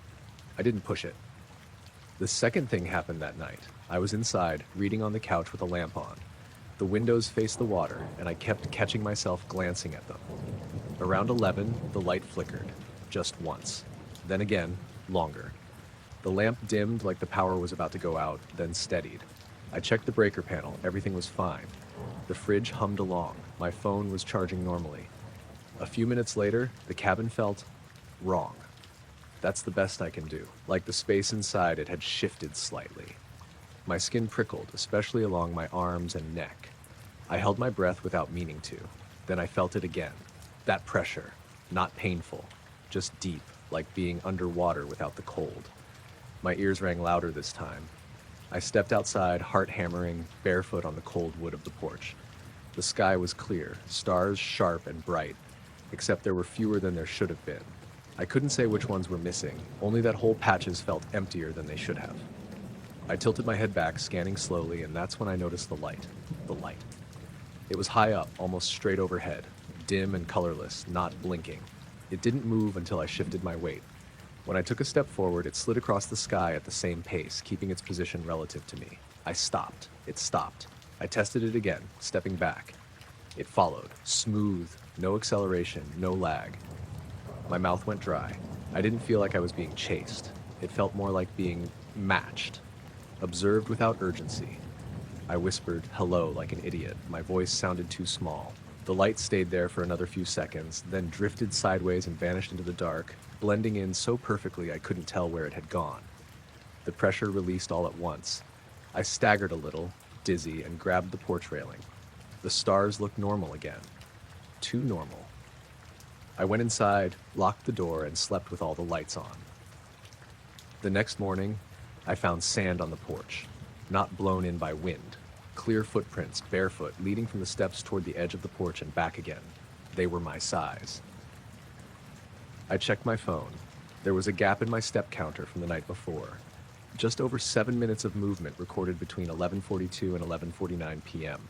I had no memory of that. I left the cabin early that day. Packed too fast, forgot things. As I drove away, I kept checking the rearview mirror, half expecting to see that pale glow lifting up from the ocean again. It never did.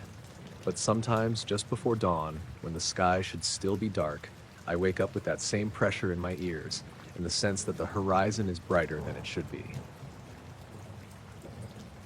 The clicking started when I was halfway down the trail, just past the last house where the gravel road turned into dirt. It was late, maybe around 10:30. I'd gotten home from work restless, the kind where sitting still makes your skin feel tight. The weather was warm for early fall, clear sky, no wind. I figured a short walk wouldn't hurt. I'd done it 100 times. Same loop through the trees, out by the old utility easement, then back toward the neighborhood. The first click sounded like someone snapping their tongue once. I stopped walking without really thinking about it, head tilted. Everything else was normal. Crickets, distant traffic, my own breathing. No more clicking. I shrugged it off and kept going. A few steps later, it came back. Soft, quick, not loud. Click, click, click. It didn't sound close enough to be right next to me, but it also didn't feel far away. It was like it existed somewhere just outside where I could point to. I stopped again. Silence. I actually laughed, a short, nervous one, and said out loud, "Okay," like that explained it. I told myself it was an insect, or something echoing weird through the trees. Sound does strange things at night, I knew that. I walked again, slower this time. The clicking resumed almost immediately, but now it felt like it was moving. Not following behind me exactly, more like it was shifting around me. One click from the left, then another slightly ahead on the right. Never overlapping, never frantic, just patient. I stopped and looked up into the trees. The sound cut off so cleanly it was unsettling, like someone had flipped a switch. I stood there longer than I meant to, scanning the branches. The moon was bright enough that I could see leaves and empty sky between them. Nothing moved. No birds flushing, no squirrels scrambling. Even the crickets seemed quieter, like they were holding their breath. I told myself I was getting into my head. That happens when you walk alone at night. I checked my phone, 10:41. Still had signal, battery fine. I texted my friend Marcus something dumb like, "Night walks are creepy lol," and shoved the phone back into my pocket. As soon as I took another step, the clicking started again. This time it was closer. I felt it in my chest more than my ears, like a pressure change you notice before you hear thunder. The clicks weren't louder, just heavier. I stopped, looked up, silence. I tried something then. I took one step forward, then froze mid-step. The clicking cut out instantly, like it had been waiting for that exact moment. I didn't like that. I backed up a step instead of moving forward. The clicking came back, almost curious. 2 clicks, then a pause, then one more. My skin prickled. I turned slowly in a circle, trying to pinpoint anything. Movement, shadows that didn't belong. The trail behind me looked normal. The path ahead disappeared into darker trees. Above me was just sky and branches. I started walking faster. The clicking kept pace, not rushing, not falling behind. It circled me, staying just far enough away that I couldn't place it. Every time I glanced up, it stopped. Every single time. The silence after each look was wrong somehow, too empty, like sound itself had been pulled away. My heart was pounding now, but I didn't want to run. Running felt like the wrong move, like it would turn this into something else. I focused on my steps, counted them in my head. 30 steps in, something changed. The clicking stopped, but not the way it had before. It didn't cut off clean, it faded like someone slowly closing a door. At the same time, the air around me felt different, thicker. My ears popped slightly, the way they do when you go up a mountain too fast. For a second, I felt off balance, like the ground had shifted under me by a few inches. I stopped walking again. Above the trees, something moved. It wasn't bright at first, just a faint dimness, like a patch of sky that didn't match the rest. It slid sideways between the clouds, smooth and steady. No blinking, no sound, just motion. As I stared, it brightened slightly, enough that I could tell it wasn't a star or plane. It was too low, too controlled. The clicking didn't come back, but I could feel it then. This low, vibrating sense in my chest, like standing near heavy machinery. I whispered, "What the hell?" without meaning to. The thing above shifted position, not closer, not farther, just adjusted. The pressure in my ears increased for a second, then dropped away. The light vanished. Not like it turned off, more like it slipped behind something that wasn't there. The forest sounds came back all at once. Crickets, leaves, a car horn, far off. I hadn't realized how quiet it had gotten until everything returned. I stood there shaking, staring at the empty sky. Nothing else happened. I didn't wait for it to start again. I turned around and walked back the way I came, fast but controlled, like if I moved too suddenly, I'd break some unspoken rule. I didn't hear the clicking again. I didn't look up. When I reached the gravel road, the streetlights felt painfully bright, normal in a way that almost made me dizzy.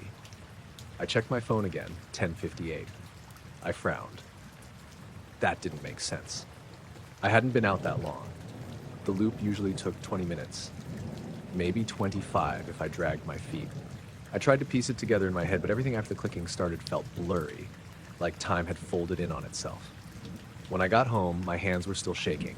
I locked the door, checked the windows, then checked them again. I stood in my living room for a long time, listening. No clicking, no hum, just the house settling. I didn't sleep much that night. The next morning, Marcus texted back asking what I meant about the night walk. I stared at the message for a while before replying something vague. I didn't know how to explain it without sounding like I'd lost it. I went back to the trail a few days later during the afternoon. Same path, same trees. Everything looked normal. I stood where I thought it had happened and listened. Nothing. But sometimes now, when I'm outside at night and everything goes quiet all at once, I get this strong urge not to look up. Like whatever caused the clicking is still there, waiting for me to notice it again. I was sitting on the back steps with a mug of coffee that had already gone cold, staring at the yard because I couldn't sleep. It was late, close to midnight, and the air had that heavy summer feel where everything seemed thick and still.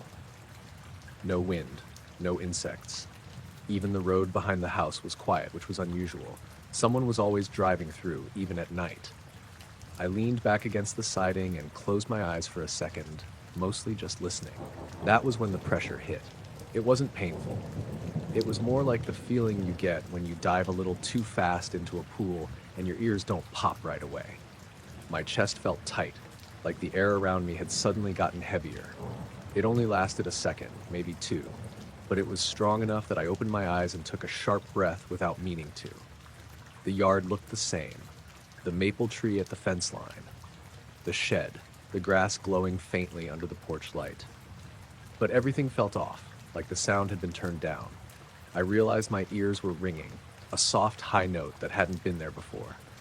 I stood up and stepped off the porch, expecting the feeling to pass. Instead, the pressure eased all at once, like something letting go. I almost stumbled forward because my body had been bracing against it without me realizing. That's when I noticed the sky. There was a break in the clouds directly overhead, a long, uneven gap where the stars should have been bright. Instead, they looked dim, like someone had smeared grease over the lens. A faint light slid through the opening, not fast, not slow, just steady. It wasn't blinking. It wasn't sharp like a plane. It was soft and dull, the color of old aluminum. I followed it without thinking, craning my neck as it moved between the clouds. As it passed over the yard, that pressure came back for a split second.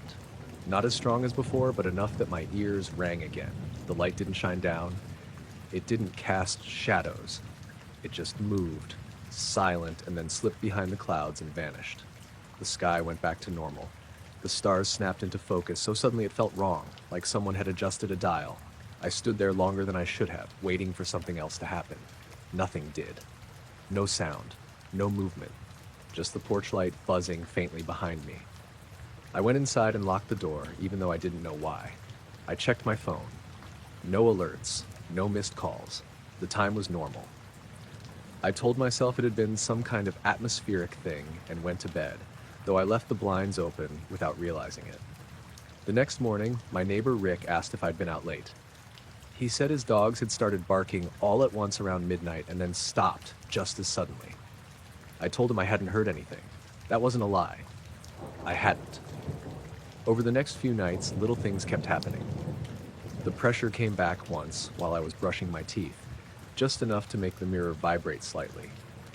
Another time, my ears rang while I was driving, even though the radio was off and the windows were closed.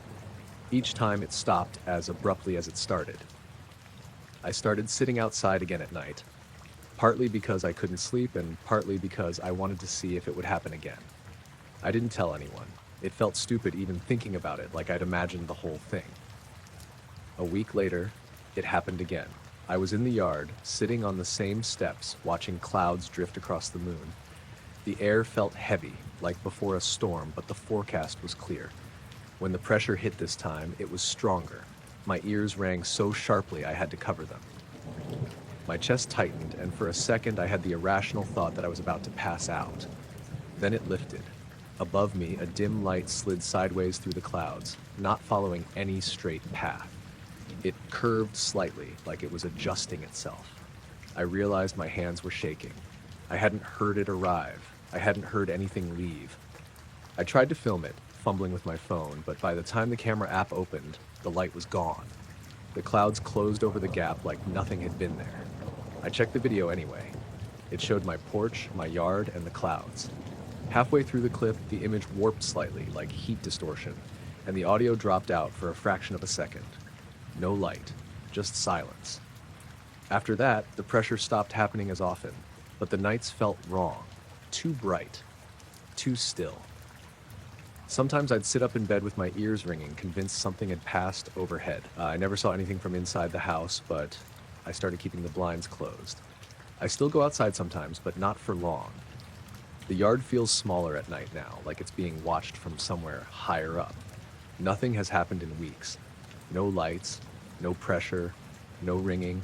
But every now and then, when the clouds are low and the air feels thick, I get that underwater feeling again, just for a heartbeat. And when I look up, I catch myself counting the stars, trying to figure out which ones don't look right. I had been sitting on the back steps for a while, just killing time before bed. It was late enough that the neighborhood was quiet, but not so late that it felt creepy. The air was cool, dry, and still, the kind of night where sound carries farther than it should. I remember checking my phone and seeing it was a little after midnight. I'd been meaning to go inside, but the sky was clear and I got distracted. There was one star I kept looking at without really meaning to. It was brighter than most of the others, not flashing like a plane, just steady. I'd been zoning out, elbows on my knees, thinking about work stuff, half listening to the hum from the highway a few miles away. Nothing felt off at first. After a while, I noticed how quiet it had gotten. Even the distant traffic noise had faded, like someone slowly turning down a volume knob. No insects either, which I didn't really register until later. At the time, it just felt calm, heavy almost, like the air had weight to it. I was staring at that same bright star when it moved. Not fast, not sudden. It just slid to the left, smooth and controlled, like it was being dragged across glass. My brain immediately tried to make it into something normal. A plane turning. A satellite. But it didn't blink or change brightness. It didn't arc or curve. It just moved sideways, stopped for half a second, then kept going. I remember whispering "what the hell" out loud, even though no one was around. The sound of my own voice felt too loud. When the light stopped again, it dimmed slightly, just enough that I had to focus harder to keep track of it. Then it blended into the rest of the sky. 1 second it was distinct, the next it wasn't. I couldn't tell where it ended and the background stars began. I kept staring at the spot, trying to retrace it. My eyes felt dry, strained. I blinked hard, convinced I'd just lost it. But the longer I looked, the more I realized I couldn't tell which point had been the one I was watching. The pattern was broken somehow, like a missing puzzle piece I couldn't point to. That's when I noticed the pressure. It felt like when you change elevation too fast, like driving up a mountain or diving into a pool. Not painful, just uncomfortable. My ears didn't pop, but my head felt tight, like something was pressing down from above. I stood up suddenly uneasy, and that was when I realized I'd been sitting there longer than I thought. My phone said 1:47 a.m. That didn't make sense. I could have sworn it had been just after midnight when I checked it last. I hadn't been doing anything. I hadn't fallen asleep. I was sitting on concrete steps. I even checked my screen time, like that would explain it. There was a gap. No activity, no notifications, nothing. I started to feel stupid, like I was working myself up over nothing. I went inside, locked the door, and stood in the kitchen for a minute just listening. The house sounded normal. Fridge humming, the faint tick of the wall clock. My dog, Milo, was curled up in his bed by the couch. He lifted his head when he saw me, but didn't get up. That was weird on its own. He usually followed me everywhere. I scratched his ears and he leaned into my hand, but his body was tense, not shaking, just alert. His eyes kept flicking toward the sliding glass door. I didn't sleep much that night. Every time I started to drift off, I felt that same pressure again, like something passing overhead. No sound, just that heavy feeling. At one point, I got up and checked the backyard. Nothing. The sky looked normal. Stars where they should be. The next morning, I noticed dirt on my shoes. I hadn't gone anywhere. I keep them by the door, and they'd been cleaned the day before. It wasn't mud, just dry soil like from the edge of the yard near the trees. I tried to tell myself I'd stepped outside without remembering, but that explanation didn't sit right. Over the next few days, little things kept happening. Lights dimming for a split second, then returning to normal. My phone battery draining faster than usual. Once, while I was brushing my teeth, I felt that pressure again and the bathroom light flickered. It was gone before I could even react. I went back outside every night after that, half hoping to see something again, half terrified that I would. I never saw the light move like that again, but the sky never felt the same.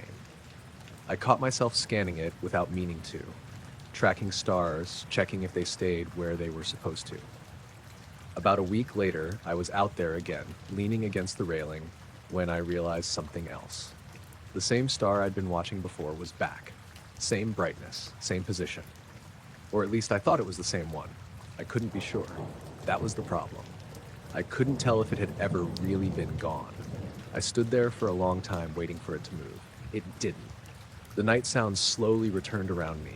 Crickets. A car passing somewhere far off. The pressure never came back. Eventually I went inside, locked the door, and checked the time.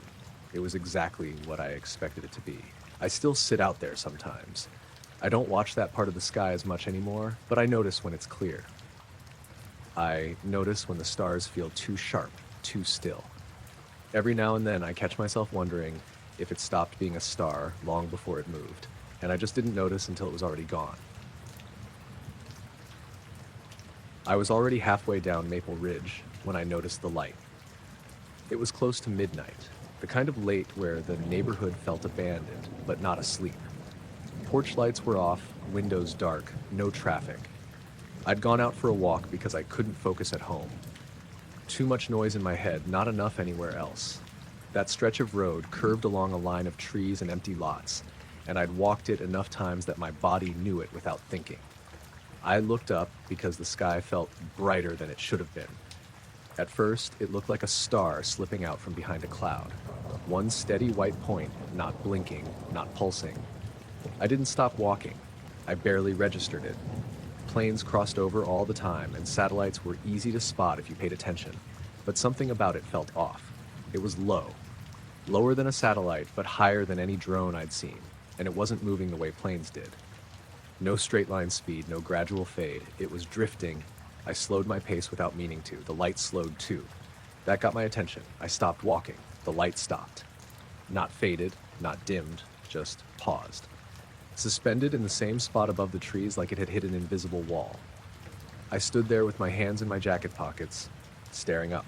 My first thought was that it was coincidence, perspective, some trick of depth and motion. Your brain loved doing that when it was tired. I took one step forward. The light moved, same direction, same speed. I stopped again. It stopped. A weird pressure settled in my chest like the air had thickened. Everything around me felt too still. No wind in the leaves, no insects. Even the distant highway noise seemed muted. I laughed quietly, more out of nerves than humor, and started walking again, deliberately this time. Faster. The light matched me perfectly. I slowed to a crawl. It slowed. I turned around and walked the other way. The light changed direction instantly, gliding back across the sky to stay aligned with me. That's when my stomach dropped. I wasn't being followed exactly. It didn't feel like something chasing me. It felt like something was anchored to my position. Like I was the thing moving and it was adjusting around me. I stopped in the middle of the sidewalk and craned my neck back until it hurt. The light waited. I checked my phone. No notifications. Signal was there, but the compass app spun for a second before settling in the wrong direction. I locked the screen and slipped it back into my pocket without trying to take a photo. I didn't want to break whatever weird balance had formed. I started walking again toward home this time. The light came with me. Every step I took, it slid across the sky. When I paused to retie my shoe, it froze. When I leaned forward, it shifted forward. When I stepped back, it adjusted backward. At one point, I crossed under a street light, and the glare forced me to look down. When I glanced back up, the light was still there, exactly where it should have been. The realization crept in slowly and made my skin prickle. It wasn't reacting to where I was. It was reacting to when I moved. I tested it. I took one step forward and stopped mid-stride, freezing with my foot hovering an inch above the ground. The light moved during that half step and then halted when I did. I felt suddenly exposed, like I'd stepped into a spotlight without realizing it. I kept going. The closer I got to my street, the more wrong everything felt. Houses I knew well looked flat and unfamiliar, like sets built too quickly. My footsteps sounded delayed, like the sound wasn't syncing up right. I stopped again, right at the corner. The light stopped. I stayed there longer this time. 30 seconds. A minute. Nothing changed. I whispered, "Okay," to nobody. When I started walking again, the light followed like it had been waiting. I made it to my driveway and stood there, staring up at the patch of sky above my neighbor's roof where the light hovered. My hands were shaking.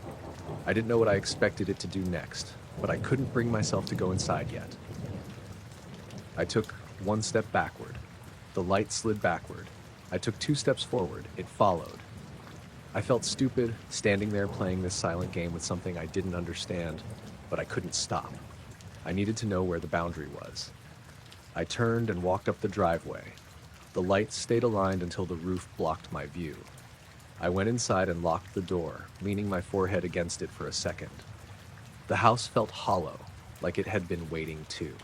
I didn't sleep much that night. The next evening I told myself it had been stress, fatigue, my brain misfiring. I almost didn't go out, but the urge to check was stronger than the fear. I took the same route, same time, same weather. Nothing happened for the first 10 minutes. Then, just past the park, the light appeared again. Same brightness, same height. I stopped immediately. It stopped. There was no denying it anymore. I walked. It moved. I stopped. It froze. This time I stayed out longer. I walked in loops, doubled back, paused at random intervals. Each time, the light responded perfectly, like it was tied to some invisible marker above my head. I sped up to a jog. It kept pace. I slowed to a near standstill. It slowed too. It never drifted ahead, never lagged behind, never overshot.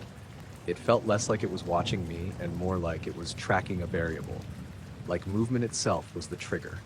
At one point, I stood completely still for so long my legs started to ache. The light hung there, unwavering. I felt an overwhelming sense of being observed, not in a personal way, but in the way a machine observes data. Neutral, detached, precise. I went home again. Same ending. As soon as I stepped inside, the light vanished. The third time it happened, something changed. I stopped walking in the middle of the street and didn't move for a long time. Cars didn't pass. Windows stayed dark. After maybe a minute, the light shifted, just slightly. It drifted sideways on its own, breaking the pattern for the first time. My heart jumped. It moved a little farther, then stopped, like it had decided to disengage. I didn't move. I barely breathed. After a few seconds, it slid away toward the horizon and faded into the clouds. I stood there long after it was gone. I still go on late walks. I don't know why.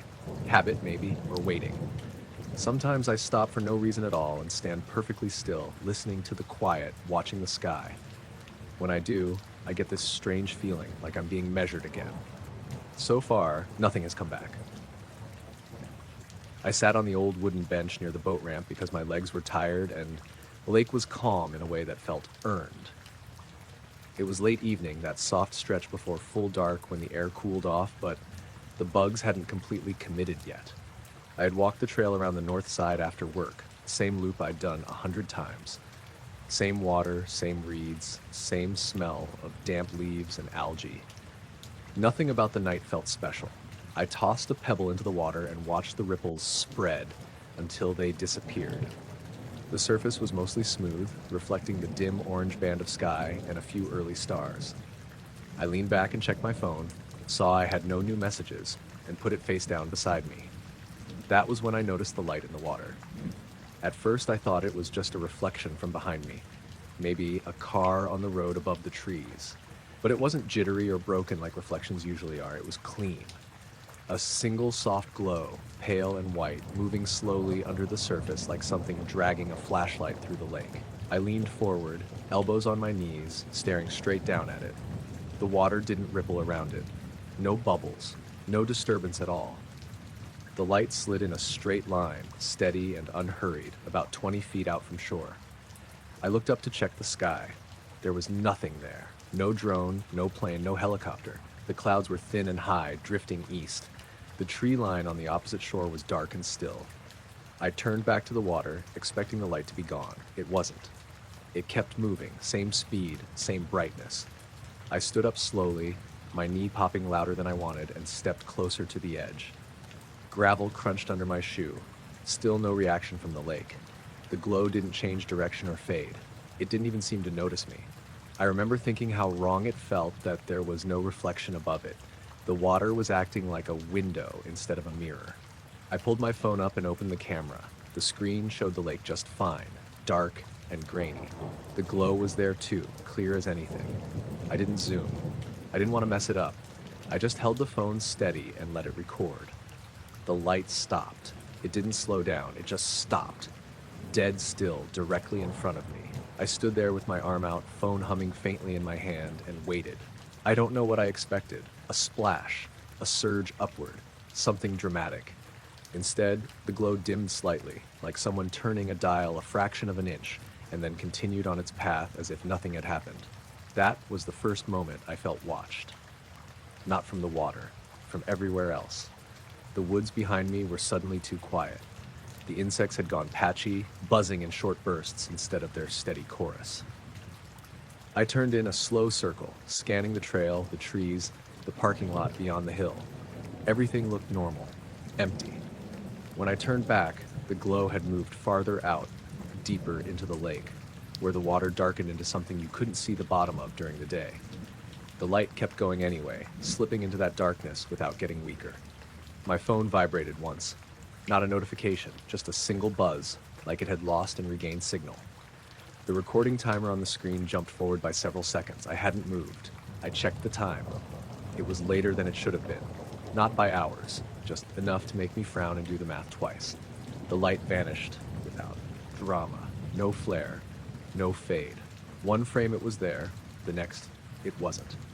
The lake went back to being a lake. Reflections returned. The water looked shallow again. I stood there for a long time after that, listening to the bugs slowly find their rhythm again. My hands felt cold even though the air wasn't. When I finally sat back down, my legs were shaky in a way that felt delayed, like my body was catching up to something my head hadn't processed yet. I watched the water until it was too dark to see anything at all. On the walk home, every sound made me turn. A deer crashing through brush nearly sent me out of my skin. When I reached my yard, I stopped and looked up at the sky, half expecting to see something hovering there, mirrored and quiet. Nothing was. Inside, I plugged my phone in and watched the video. The footage showed exactly what I remembered. The glow, the stop, the movement. But there was a stretch in the middle where the image warped slightly, like heat distortion, even though it was a cool night and the phone had been steady in my hand. The timestamp jumped there too. I watched it 3 times, then locked the phone and set it face down on the counter. I didn't delete it. I didn't send it to anyone. I just stood in the kitchen, listening to the fridge hum and the house settle. Later, lying in bed, I kept thinking about how the light moved in a straight line, unconcerned with depth or distance or anything that should have mattered. How it felt less like something passing through the lake and more like the lake had briefly revealed something that was already there. At some point, I fell asleep. The next morning, I woke up with the sense that I had dreamed the whole thing. The daylight made it feel smaller, easier to dismiss. On my way to work, I drove past the lake and glanced over out of habit. The water was calm, empty, normal. But as I rounded the bend, I noticed the surface brighten for just a second, like something far below had shifted position. Then it was gone. I was sitting on the back steps because I couldn't sleep, just letting the night burn itself out. It was late enough that the houses behind mine were dark, and the only light came from the neighbor's porch 2 doors down and the thin glow from the street at the end of the block. It had been hot all day, one of those muggy late summer days where the air doesn't really cool off at night, just gets quieter. I remember checking my phone and seeing it was 1:47 a.m. I'd been doom scrolling for a while, then set it face down on the step because the screen felt too bright. The yard was still. No wind, no bugs, which I noticed only because it felt odd. Usually there's at least some chirping, even if it's faint. That's when the pressure hit. It wasn't painful. It wasn't even dramatic. It felt exactly like the moment when you dive underwater in a pool and your ears haven't caught up yet. A soft, squeezing fullness, like the air suddenly got heavier. I swallowed automatically, like you do on an airplane, and for half a second I honestly thought maybe a storm was rolling in fast. But the sky was clear. I stood up because my balance felt slightly off, like I'd gotten up too fast. The pressure lasted maybe a second, maybe two. Long enough for me to notice it wasn't normal. Then it eased, but the air didn't feel the same afterward. It felt thin, almost hollow, like the space around me had been scooped out a little. I remember saying, "What the hell," out loud, quietly, like I didn't want to wake anyone up. That's when I saw the light. It wasn't bright. That's important. It wasn't a beam or a flash or anything that lit things up. It was more like a dull glow, the color of an LED that's dying. Pale, almost grayish, moving behind the clouds that weren't there a second earlier. I realized then that there were clouds, but they were high and thin, like smudges rather than shapes. The light slid sideways between two of those smudges. Smooth, no blinking, no sound. It moved at a steady pace that didn't feel fast or slow, just deliberate. I tracked it without really meaning to, my head turning as it went. I tried to tell myself it was a plane, then I tried helicopter, then drone. None of those fit. It didn't blink, it didn't wobble, and it didn't make any noise at all. Was that not even the faint hum you sometimes hear, if the neighborhood is quiet enough? The pressure came back for just a moment as the light passed overhead. Stronger this time. My ears rang softly, like when you've been somewhere loud and step into silence too fast. The light slid behind a darker patch of cloud and vanished. Not faded, not sped up, just gone. The night snapped back into place like nothing had happened. The crickets started up again all at once, like someone had flipped a switch. A breeze brushed the leaves in the yard, light and normal. I realized my hands were clenched so hard my nails had left marks in my palms. I stood there for a long time, staring at the sky, waiting for something else to happen. Nothing did. I went back inside and locked the door, even though I knew how ridiculous that was. I checked the windows. I checked the back door again. Everything was normal. The house smelled the same. The fridge hummed. The clock on the microwave still read 1:47, which I thought was weird. But when I checked my phone, it said 1:49, so I chalked it up to the clock being slow. I barely slept that night. Every time I drifted off, I felt like the air in the room was shifting, even though it wasn't. When morning finally came, it felt too bright, like the contrast had been turned up. I tried to forget about it. That lasted about a day. The next night, around the same time, I felt it again while brushing my teeth. Just a soft pressure change, quick and gone. I froze with toothpaste foam in my mouth, staring at myself in the mirror, waiting. Nothing followed at that time. The third night, my phone battery dropped from 40% to 12 in the span of a few minutes while it sat untouched on the coffee table. I blamed the battery. Phones do that sometimes. Still, I charged it overnight even though it didn't really need it. On the fourth night, my neighbor Matt asked me if I'd been outside lately. We were both taking our trash out, standing by the curb under the streetlight. He looked tired. He works early mornings and usually doesn't chat. Why? I asked. He shrugged. Thought I saw someone standing in your yard the other night, just for a second, probably just shadows. I told him I'd been out there. I didn't tell him why. That night, I sat on the back steps again. I told myself I was being stupid, but part of me needed to see if it would happen again. The air was cooler this time. A thin layer of clouds covered most of the sky, muting the stars. Nothing happened for almost an hour. Then the pressure rolled through again, softer than before, but unmistakable. The hairs on my arms lifted. Above me, the clouds brightened just slightly. Not enough to cast light on the ground, just enough that I could see their edges more clearly. The dim glow slid between them again, slower this time. It paused, just for a moment, directly overhead. I had the overwhelming feeling of being noticed, not watched exactly, but acknowledged. Like when you make eye contact with someone across a room. My phone buzzed in my pocket. I almost jumped out of my skin. When I pulled it out, the screen was black, completely dead. It had been at 80% an hour earlier. The light moved again, slipping behind the clouds and disappearing. The pressure released, leaving my ears ringing faintly. The night sounds returned, but quieter this time, hesitant. I didn't sit outside again after that. For the next week, things stayed mostly normal except for small stuff. Electronics acting strange, my sleep tracker logging brief periods of movement in the middle of the night when I knew I hadn't gotten out of bed, the sky looking just a little too bright sometimes, like light pollution that didn't make sense. Nothing dramatic. Nothing I could point to and say, this is it. I still go outside at night sometimes, but I don't sit still anymore. I keep the porch light on. I don't look straight up for too long. Every now and then, when the air goes quiet and heavy for just a second, I feel that pressure again. And I wait, holding my breath, hoping the sky stays dark.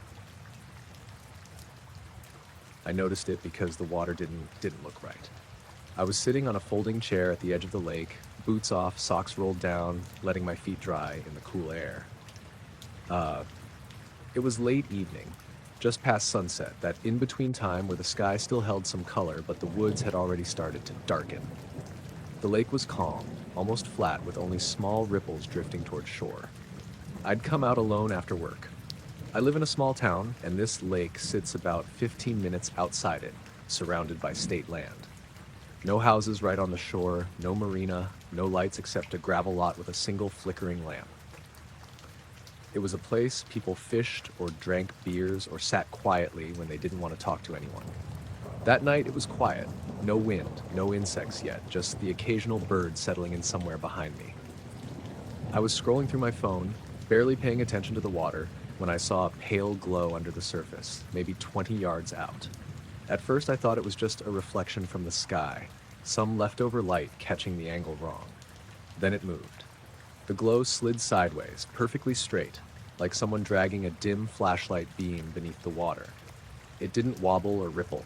It didn't spread out. It stayed contained, a soft oval of light, gliding just under the surface. I lowered my phone without thinking and leaned forward. The water above the glow didn't react. No wake, no bubbles, no disturbance at all. It was like the light was passing through solid glass. I stood up slowly, heart starting to thump for no clear reason. My first thought was a submerged boat light or maybe some kind of underwater drone, but that didn't make sense here. This wasn't a recreational lake. No boats allowed with motors, and even if there were, the light was wrong. Too even, too muted. The glow continued its path, steady and unhurried, moving from left to right across the lake. I watched it pass through darker water, through faint reflections of trees, never changing shape. I remember saying out loud, "What the hell is that?" just to hear a voice. The glow reached a point roughly in front of me, maybe 10 yards offshore, and then it faded. Not abruptly. It dimmed like a light being lowered on a dial until there was nothing left. The water stayed calm. I waited for something to break the surface. A splash, a ripple, anything. Nothing happened. I stood there longer than I meant to, scanning the water, half expecting the glow to reappear somewhere else. It didn't. Eventually, I sat back down, trying to convince myself I'd imagined it. Maybe some weird bioluminescence. Maybe a trick of the light. I pulled out my phone again, Googled phrases like glowing lake water and underwater light moving straight line. The results were useless. A few minutes later, the insects started up. Crickets, then something buzzing near the reeds. The normal night sounds returned, and with them came that uneasy feeling that I'd missed something important. I packed up and left earlier than planned. The next night, I came back. I told myself I just wanted to prove it was nothing, that I'd misseen something and needed closure. I brought a flashlight, a thermos of coffee, and my phone fully charged. It was darker when I arrived, clouds covering most of the sky. The lake looked like a sheet of black glass. I sat in the same spot as before and waited. Nothing happened for a long time. I almost gave up and started packing again when I noticed the glow, farther out this time. It appeared suddenly, like it had been switched on, maybe 40 yards from shore. My stomach dropped. The light moved again in that same straight, precise line. No hesitation. No variation. It cut across the lake as if following an invisible track. I stood up, my hands shaking enough that I noticed it. I pulled out my phone and started recording, holding it steady on the water. The glow didn't react. It didn't speed up or slow down. It didn't rise. It just kept moving. As it passed closer to shore, I realized something else that made my skin prickle. The glow wasn't illuminating anything. It didn't cast light onto the underside of the surface. It didn't brighten the water around it. It was visible, but it didn't light. Like it wasn't actually light at all. My phone buzzed, the screen briefly flickering. I glanced down for half a second. When I looked back up, the glow was gone. I checked the video immediately. The recording was there, but when I scrubbed through it, the water stayed dark the entire time. No glow, no movement, just black ripples and distant reflections. I stood there breathing hard, the phone heavy in my hand. Behind me, somewhere in the trees, a branch snapped. I spun around, flashlight up, heart racing. The beam caught trunks and leaves, nothing else, no footsteps, no voices. I left again. Over the next week, I couldn't stop thinking about it. I went back twice more, each time telling myself it was the last. Both times, the glow appeared. Different distances, same motion. Always straight, always silent, always gone before reaching the surface. Once, I thought I felt something through my feet. A faint vibration through the ground, like a heavy vehicle passing far away. Another time, my watch reset itself while I was standing there, jumping back exactly 3 minutes. I stopped trying to record it. The last night I went, the lake felt wrong even before anything happened. The air was too still. The insects hadn't started yet, even though it was well past dusk. The clouds hung low, dull, and heavy. The glow appeared closer than ever, maybe 10 yards out. It moved directly toward my position, not at me exactly, but parallel to the shore. As it passed in front of me, I noticed something new. The water above it wasn't reflecting the sky. Everywhere else, the surface showed faint cloud shapes, darker patches. Above the glow, the reflection was blank, empty, like a strip cut out of the lake. I took an involuntary step back. The glow slowed, just slightly, and for a moment I had the overwhelming sense that it was aware of me. Not watching, just accounting for me, like I was an obstacle on a route. Then it faded again, leaving the water unchanged. A few seconds later, the insects started up all at once, loud enough to make me flinch. I didn't stay. I haven't been back to the lake since. I drive past it sometimes and it looks normal, peaceful. Just water and trees and a quiet road. But now, whenever I'm near large bodies of water at night, I catch myself staring at the surface, waiting to see that soft, sliding glow beneath it. And sometimes when the water goes too still, I get the feeling that whatever it was is still moving, just deeper now, following paths I can't see. I was stopped at the red light on Hawthorne and 6th, the one by the old strip mall that never quite filled up again after the grocery store left. It was just after 7 p.m., early spring, still light out but flat looking, that in-between hour where everything feels muted. I remember because I just checked the clock on my dash and done the math on whether I had time to swing by my brother's place before heading home. I was sitting there with my foot on the brake, radio low, thinking about nothing in particular when the color drained out of everything. That's the only way I know how to describe it. The sky didn't go dark. It went dull, like someone turned the saturation knob all the way down. The blue flattened into this uniform gray, not stormy, not cloudy, just blank. The buildings, the cars, even the trees along the sidewalk all looked like they'd been photocopied. For half a second, I thought my eyes were doing something weird, like when you stand up too fast, then the light turned green. I realized I'd missed the change because the car behind me honked, short and annoyed. I looked down, then back up, and the color rushed back all at once. Blue sky, green trees, red brick, normal. I drove through the intersection on autopilot, heart thumping harder than it should have. I checked my mirrors. Everything looked fine. Traffic flowed the way it always did. I told myself it was nothing. Maybe glare, maybe fatigue. I worked IT support, spent too much time staring at screens. Eye strain made sense. Still, the rest of the drive felt off. Familiar streets felt slightly wrong. like the angles were different or the distances didn't line up the way my brain expected. I missed my turn once and had to loop back. When I got home, my brother Ethan texted asking if I was still coming over. I stared at the message longer than necessary before telling him I was too tired. That night, I dreamed about traffic lights. Not dramatic dreams, just standing at intersections, watching signals change, except every time the light switched, the world lost a little more color. By the end of the dream, everything was gray and silent, and I couldn't tell if the light was red or green anymore. I woke up before my alarm, unsettled but embarrassed by how much it stuck with me. The next few days were normal. I paid attention at lights without meaning to, checking the sky, watching reflections on car hoods. Nothing happened. By the end of the week, the memory had dulled enough that I could almost laugh at myself. Then, it happened again. Different intersection this time. Smaller. Residential. I was heading back from Ethan's place around 8:30, dusk settling in, streetlights just starting to come on. I stopped at a red light behind a white SUV. The moment my car came to a full stop, the world flattened. Same washed out gray. Same feeling of pressure, like the air had thickened slightly. I looked up immediately this time. The sky wasn't cloudy, it just wasn't colored. The streetlight above the intersection was on, but the light it cast looked wrong, dull and lifeless, like it was shining through fog that wasn't there. I looked down at the traffic signal. Red. I counted in my head. 1, 2. When I looked back up, the light was green. Color snapped back. The SUV ahead of me was already rolling forward. I hit the gas a second late, pulse racing. This time I knew I hadn't imagined it. At the next stop sign, I pulled over and put the car in park. I sat there with my hands on the wheel, breathing slowly, checking mirrors, checking the sky, waiting for something else to happen. Nothing did. When I got home, I wrote it down in my notes app. Just the facts. Time, location, what I saw. It felt stupid, but also necessary, like anchoring it to something real.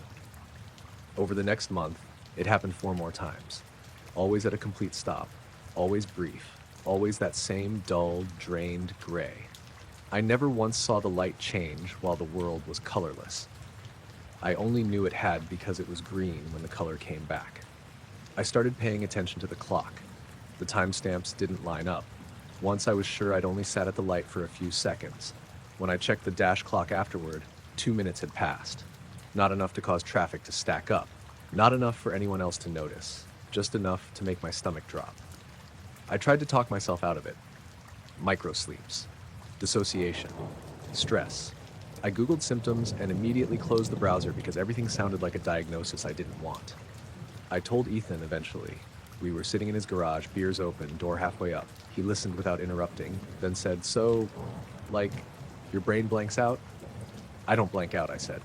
"I'm there the whole time. It's just muted." "Do you lose time?"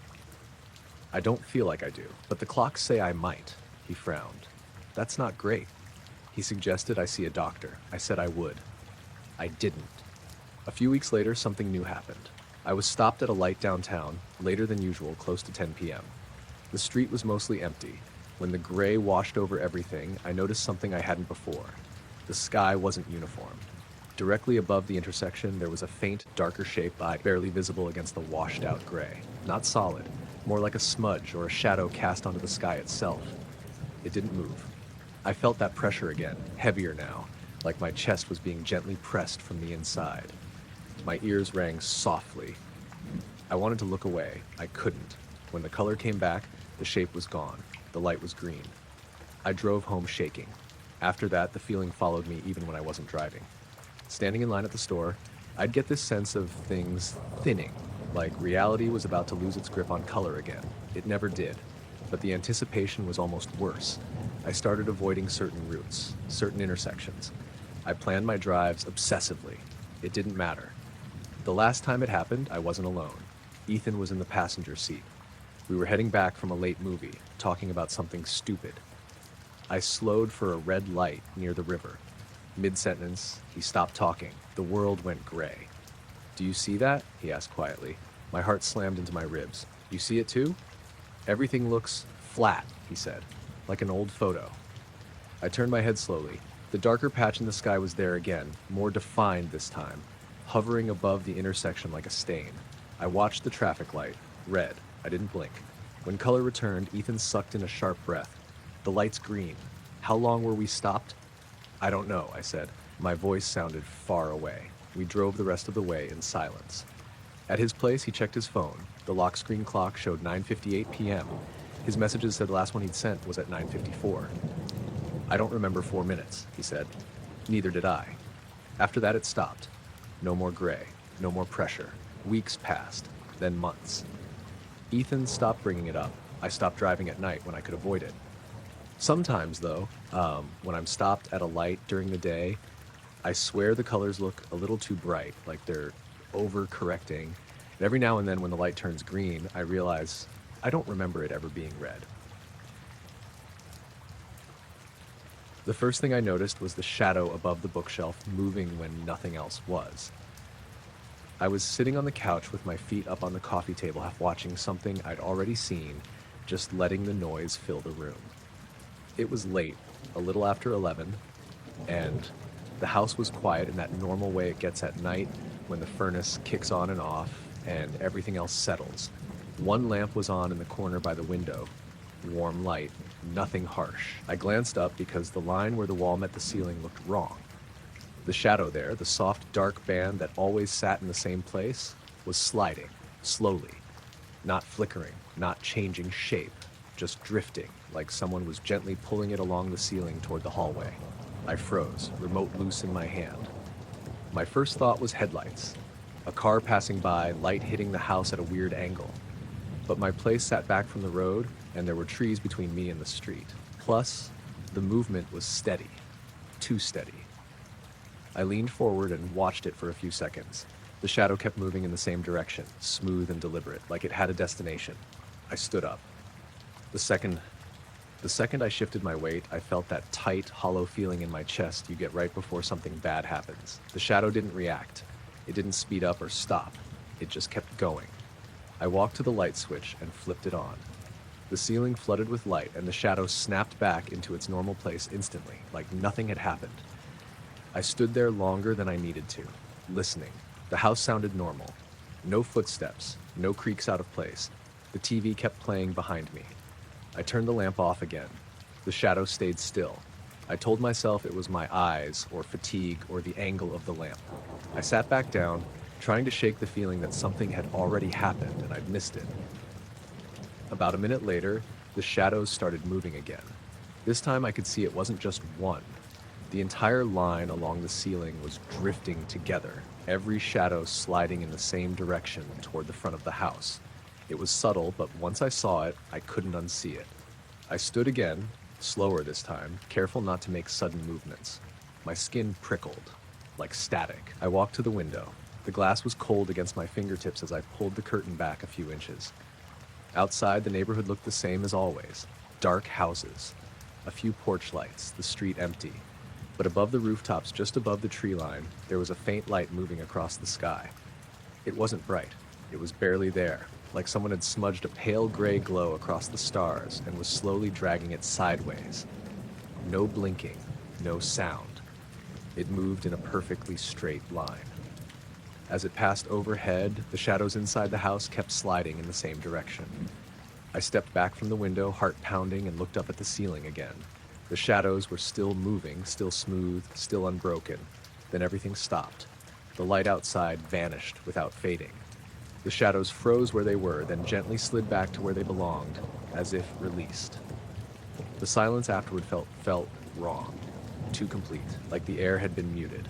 I stood there for a long time before I realized my jaw hurt from clenching it. I checked my phone. No alerts. No missed calls. The time read 11:24. I could have sworn it had been closer to 11:15 when I first noticed the shadow.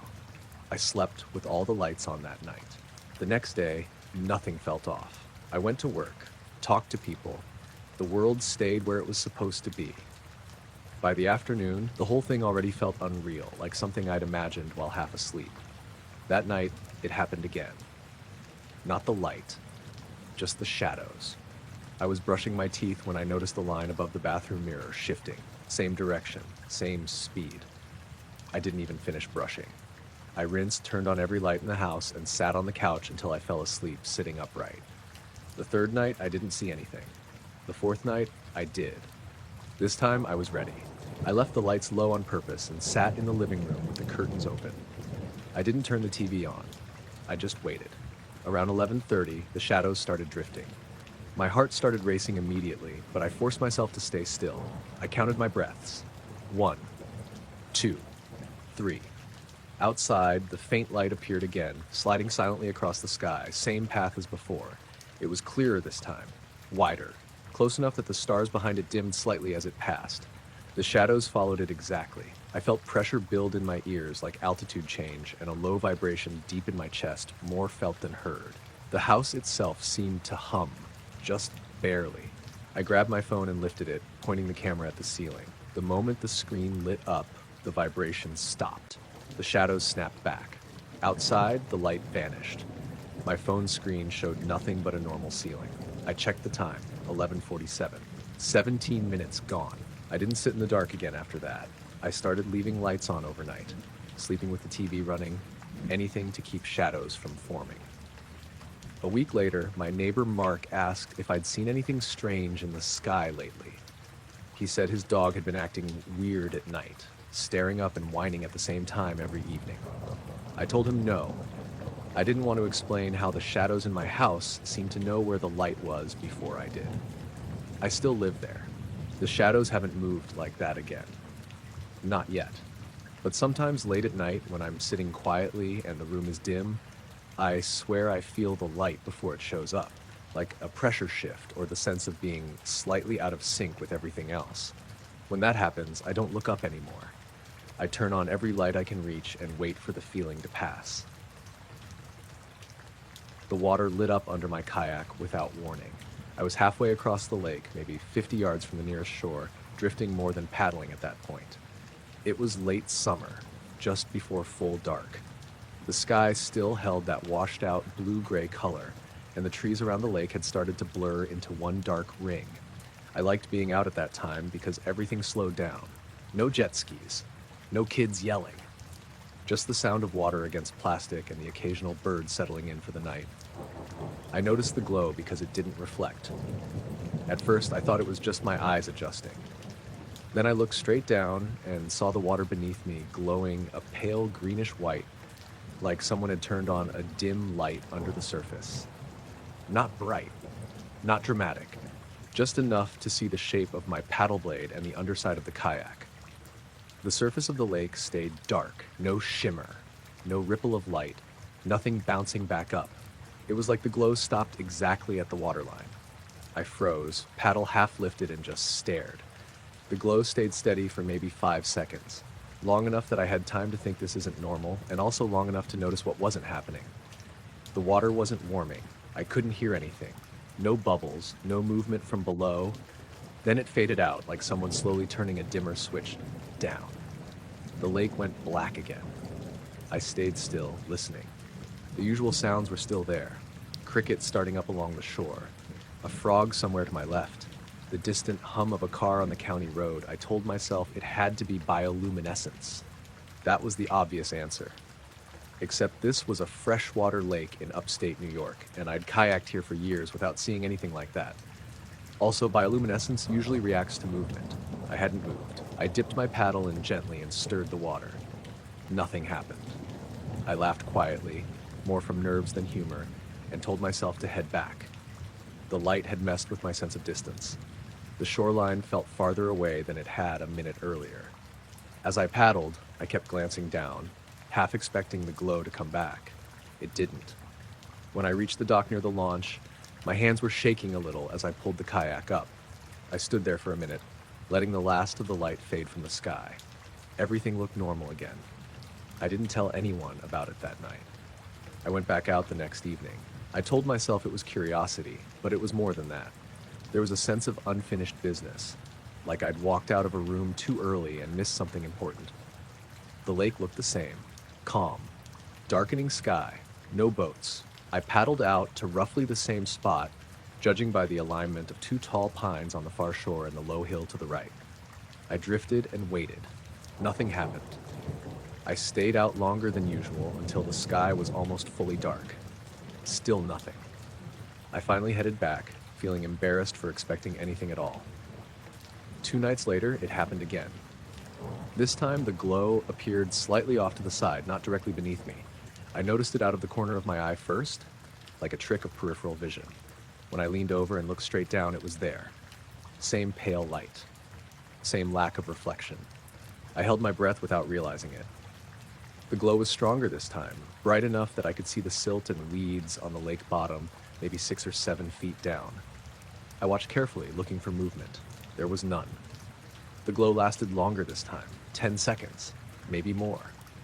I lifted my paddle slowly and dipped the blade straight down into the glowing water. The light didn't react. That scared me more than if it had. When the glow faded, I paddled back to shore hard, not caring how obvious my panic looked. I didn't stop until the kayak scraped the gravel. That night, I had trouble sleeping. Every time I closed my eyes, I pictured the glow stopping at the water's surface like a ceiling. I skipped the lake for a week. When I finally went back, I brought my friend Mark with me. He was practical, skeptical, and had a habit of talking through things until they made sense. If anyone could ground this, it was him. We went out just before dusk, each in our own kayak. I didn't tell him everything up front. I just said I'd seen something weird and wanted another set of eyes. We drifted near the center of the lake, chatting about work and nothing in particular. Then the water beneath Mark's kayak lit up. "Do you see that?" he said immediately. My stomach dropped. The glow was brighter than I'd ever seen it, wide enough to cover both kayaks. It was the same pale green-white, steady and silent. Mark leaned over, staring. "What the hell is that?" "It doesn't reflect," I said, and hated how calm my voice sounded. He dipped his paddle in. No reaction. The glow stayed on for a long time this time, long enough that Mark pulled out his phone and turned on the flashlight, aiming it at the water. The flashlight beam hit the surface and reflected normally, completely separate from the glow below. 2 different layers of light, not interacting. "Is it coming from below?" Mark asked. "I don't know," I said, and I really didn't. There was no source, no point of origin, just uniform light. After maybe 20 seconds, the glow dimmed and vanished. Mark sat back, breathing hard. "Okay," he said. "Okay, that's not algae." We paddled back in silence. On shore, Mark kept looking back at the lake like it might do something else. When nothing happened, he finally said, "We should come back with better lights. Maybe a depth finder, something." I nodded, but part of me didn't want answers anymore. Over the next month, the glow became unpredictable. Sometimes it appeared beneath the kayak, sometimes a few feet away.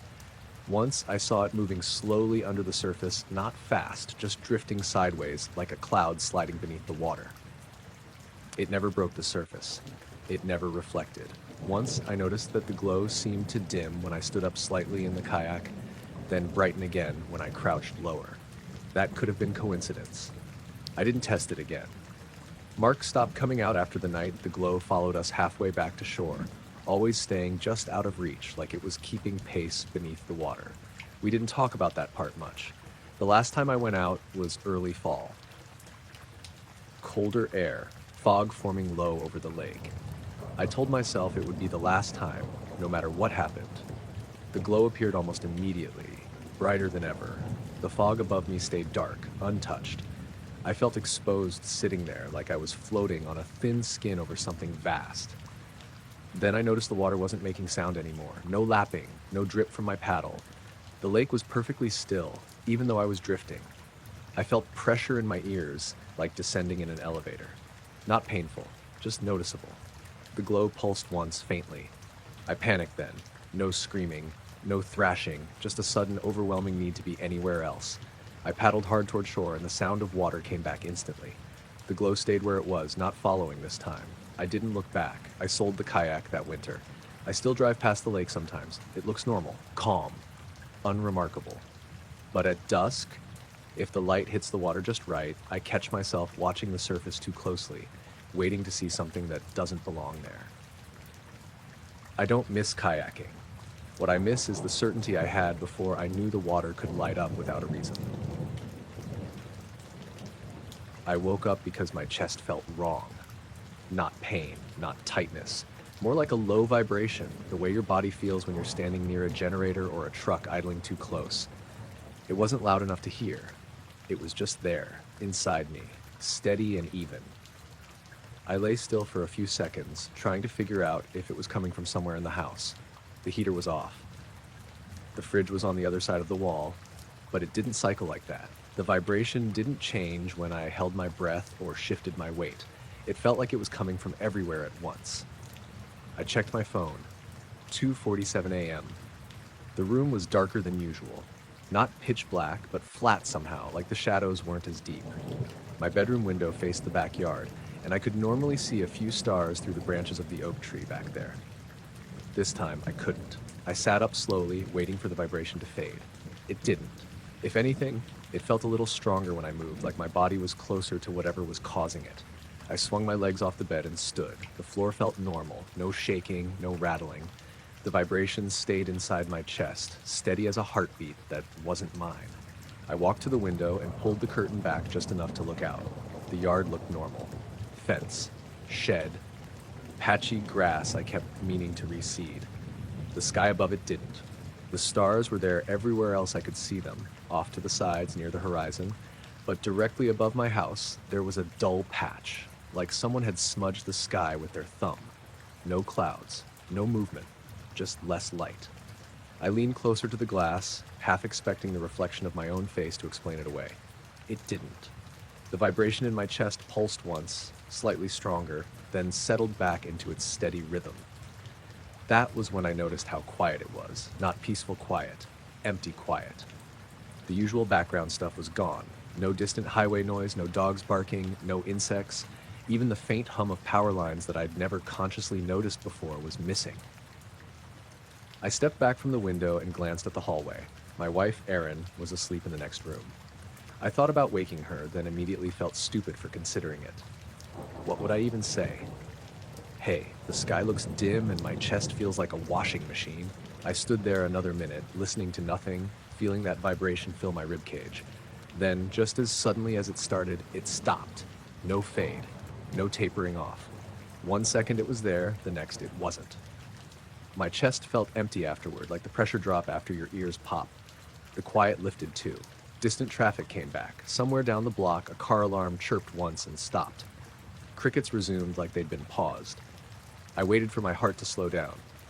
It took longer than it should have. I went back to bed and didn't sleep much after that. The next morning, I checked the weather out of habit. Clear skies overnight, no clouds, no wind, nothing unusual. I didn't say anything to Erin. It felt too thin to explain in daylight. That night, I went to bed early, telling myself I was just tired. I fell asleep fast. The vibration woke me again. This time it was weaker, like it was farther away. Still unmistakable. Still inside my chest. I checked the time. 2:46 a.m. I didn't go to the window right away. I lay there staring at the ceiling, waiting for it to stop. It didn't. I got up and pulled the curtain back again. The dim patch of sky was back. Same size, same shape, centered directly over the house. The stars beyond it looked normal, sharp and bright, like the sky had depth everywhere except that one spot. I stepped into the hallway and looked through the front window too. Same thing. The dullness followed the roofline exactly. I felt exposed standing there, even though nothing was moving and nothing was visible. I checked the rest of the house. Erin slept through everything. The dog, Milo, was curled up on the couch, awake but unusually still. His eyes followed me as I moved, but his tail didn't wag. When I knelt down and called his name softly, he didn't react. He just stared past me toward the ceiling. The vibration pulsed again, stronger this time. I stood up fast, heart racing, and the pulsing stopped. The steady vibration returned, like whatever it was didn't like sudden movement. I don't know why I thought this, but I got the sense that it wasn't coming from above in a straight line. It felt wider, spread out, like the whole house was inside something rather than under it. I went back to the bedroom and sat on the edge of the bed, watching the window. The dim patch didn't change. No lights, no shadows, no sound. After maybe 5 minutes, the vibration eased off and vanished again. The sky brightened back to normal at the same time, stars snapping back into clarity like someone adjusted a lens. I slept a little after that, but it was shallow and full of half-dreams. The third night, I didn't wake up. Instead, Erin did. She shook my shoulder around 3 in the morning, whispering my name. "Do you feel that?" she asked. My chest was already vibrating. I sat up so fast I got dizzy. You too? I said. She nodded, eyes wide. It's like, I don't know, like pressure. I didn't tell her about the sky. I just went to the window and pulled the curtain back. The dim patch was there again. Erin sucked in a breath. Why does it look like that? Neither of us touched the glass. We just stood there, shoulder to shoulder, staring up. The vibration was stronger than before. Not painful, but insistent, like standing too close to heavy equipment you know you shouldn't be near for long. Erin whispered, "Is it coming from outside?" "I don't know," I said, and meant it. The dog started whining softly from the living room. Not barking, not panicking, just a low, continuous sound that matched the vibration almost perfectly. I checked my phone, 2:47 a.m. The vibration peaked, holding steady for several seconds, then cut out completely. The sky returned to normal. The house settled back into its usual nighttime noises. Erin and I didn't talk much after that. We lay in bed, hands clasped, listening to the normal sounds like they were proof of something. The next morning, she asked if we should call someone. An electrician, a doctor, anyone. We didn't. The vibration didn't come back the next night, or the one after that. A week passed, then two. I started to convince myself it had been some weird combination of anxiety, coincidence, and sleep disruption. Erin stopped bringing it up. Then, one afternoon, I noticed something while taking the trash out. The grass on the roof-facing side of the house looked different, slightly flattened. Not dead, just pressed down like it had been under something heavy but soft. I stood there longer than I needed to, staring up at the clear blue sky. That night, I dreamed of pressure, of weight without shape. I woke up at 2:47 a.m. to silence. No vibration, no dim sky, but I stayed awake until morning anyway, waiting for something that never came. Sometimes, late at night, I still feel a phantom version of it in my chest, just for a second. Enough to make me stop what I'm doing and listen. The sky looks normal every time I check. I don't know if that means it's gone, or if it just learned when to come back. Every light in the park went out at the same time. I was halfway down the main path, the one that cuts through the center with the old oak trees and the benches that always smell faintly like rain. It was just after 9, late enough that most people were gone, but not so late that it felt unsafe. The sky was overcast, low clouds glowing faintly orange from the city. The air was warm and still, that kind of summer night where sounds carry farther than they should. The lights didn't flicker, they didn't dim. They shut off like someone flipped a single switch. The path disappeared under my feet. The trees collapsed into one dark mass. For half a second, my eyes didn't know what to do with it. I stopped walking automatically, heart jumping, waiting for my vision to catch up. That was when I noticed how quiet it got. Not peaceful quiet. More like the sound had been muted. I couldn't hear traffic from the street anymore, even though it was only a block away. The cicadas that had been buzzing nonstop went silent all at once. I could hear my own breathing too clearly. Someone laughed nervously behind me. "Did that just happen?" a guy said somewhere to my left. I turned, trying to place voices in the dark, but the shadows felt thicker than they should have. The glow from the city should have been enough to outline people. It wasn't. Then I looked up. The clouds were moving, but not the way clouds usually do. One section of darkness slid across them, smoother and faster, like a shadow passing over frosted glass. It didn't have a clear edge, but it blocked out the faint orange glow behind it completely. It wasn't shaped like anything I could name. Not round, not angular, just wrong in a way that made my eyes keep sliding off it. Someone near the benches whispered, "Is that a helicopter?" There was no sound. No chop of blades. No hum. Nothing. The dark shape moved from west to east, directly overhead. As it passed, the air felt heavier, like the pressure drop before a storm, except it didn't come with wind. My ears popped slightly. I swallowed and felt it in my jaw. My phone buzzed in my hand, making me flinch. I hadn't realized I was gripping it. No notification, just a vibration like it had lost signal and found it again. The shape crossed the park in maybe 3 seconds. The instant it cleared the far side, every light snapped back on. Path lights, lampposts, the old decorative lanterns near the playground. All of it, bright and normal, like nothing had happened. The cicadas started up again, mid-buzz, not ramping up, just continuing like they'd never stopped. Traffic noise rushed back in, too loud for a second before settling. People stood frozen where they were. A woman near the path said, "What the hell was that?" No one answered her. A couple with a stroller hurried toward the exit without looking back. The guy who'd laughed earlier pulled his phone out and started filming the sky, even though there was nothing there now but clouds. I stayed where I was, staring up, waiting for my pulse to slow down. It didn't.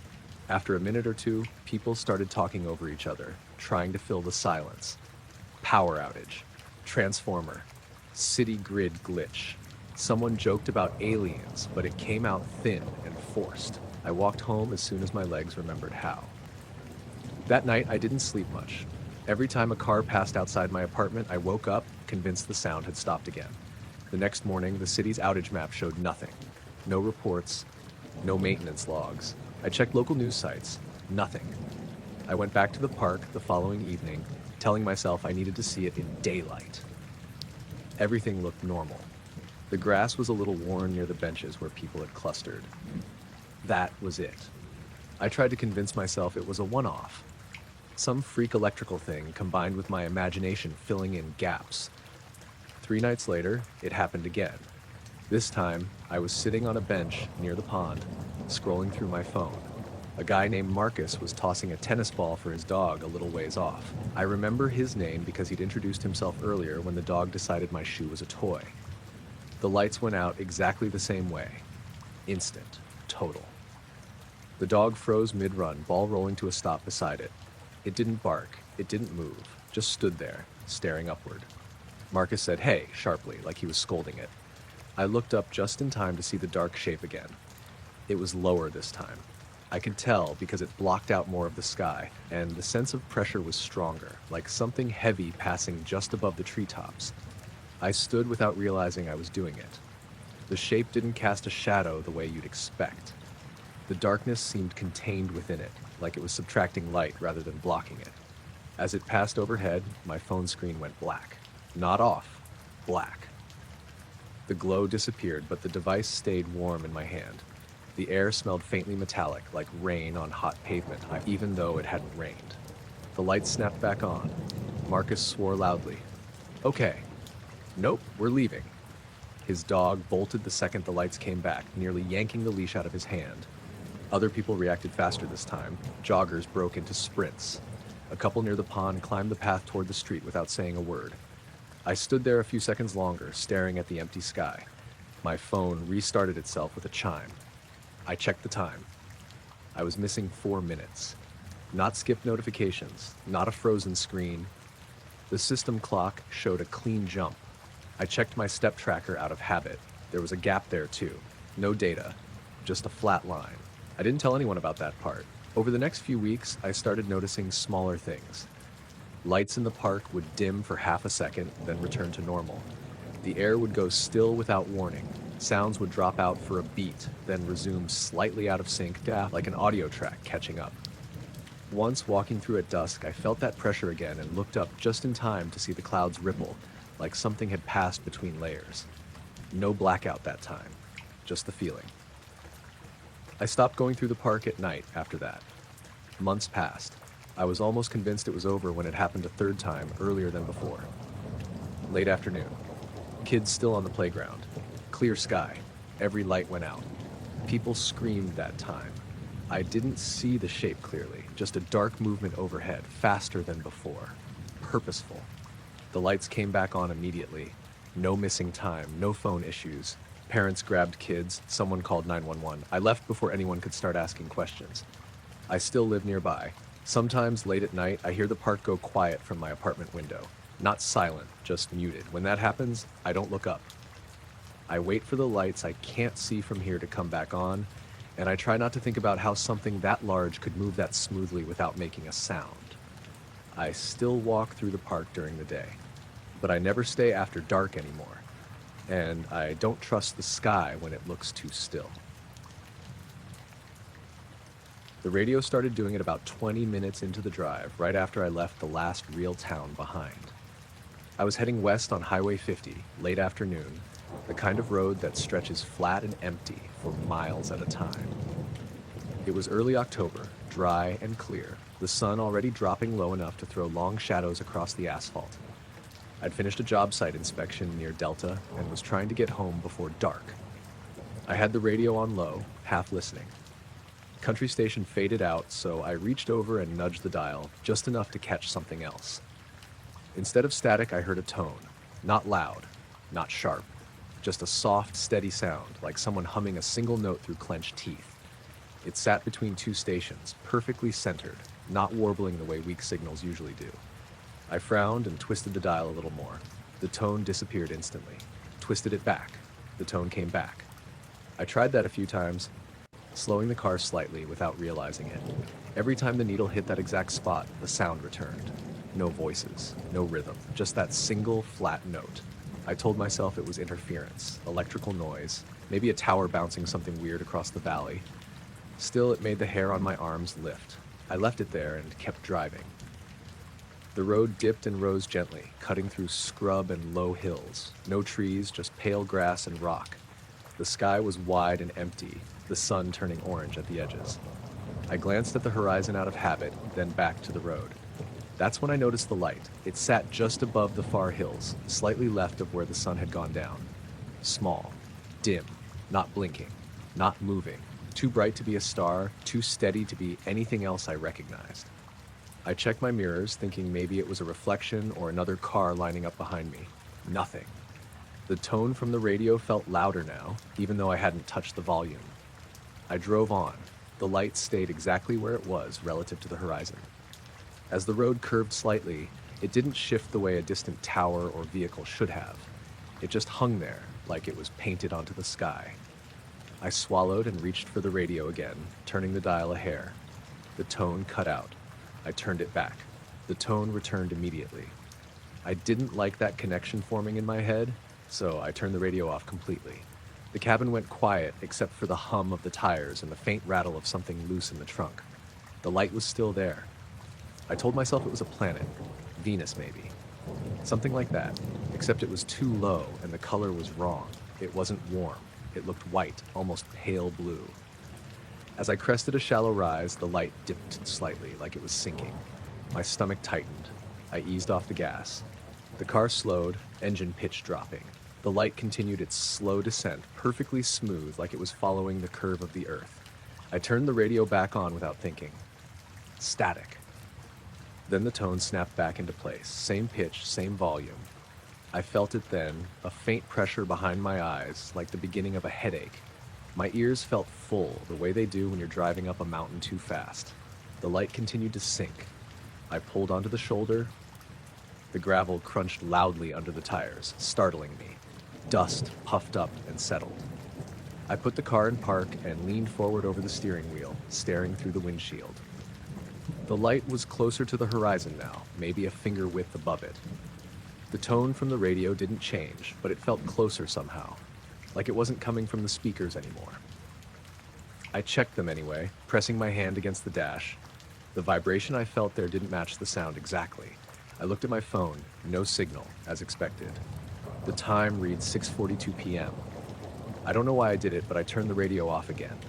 The silence felt wrong, too deep, like the world had taken a step back. The light kept sinking. A strange thought crossed my mind then, clear and uninvited. When it goes below the horizon, something will change. I didn't know what that meant. I just knew it felt true. The pressure in my head increased. Not painful, but distracting. My chest felt tight, like I'd been holding my breath without realizing it. The light touched the horizon. For a second, nothing happened. Then it slipped below the line of hills. The instant it disappeared, the radio clicked softly, even though it was off. Just a tiny mechanical sound, like a switch resetting. The pressure vanished. The air felt normal again. I took a deep breath that turned into a shaky laugh before I could stop it. My shoulders relaxed and I leaned back in the seat, suddenly aware of how tense I'd been. I started the car and pulled back onto the road, eager to put distance between myself and that stretch of highway. 10 minutes later, the radio came back on by itself. I jumped, swerving slightly before correcting. My heart hammered as I glanced at the dash. The volume was low, no tone, just static. I turned it off again, harder this time, like I could punish it into behaving. The rest of the drive passed without incident. Dusk deepened into early night. The road stayed empty. When I finally hit the outskirts of my town, I felt ridiculous for how shaken I was. At home, I didn't mention it to my wife. There wasn't anything to say that wouldn't sound stupid. I ate dinner, watched TV, went to bed. That night, I dreamed of driving the same road, except the horizon never came closer, no matter how long I drove. The light hung there, fixed, and the tone filled the car until it felt like it was vibrating my bones. I woke up before dawn, heart racing, ears ringing faintly. The next week, I took the same route again.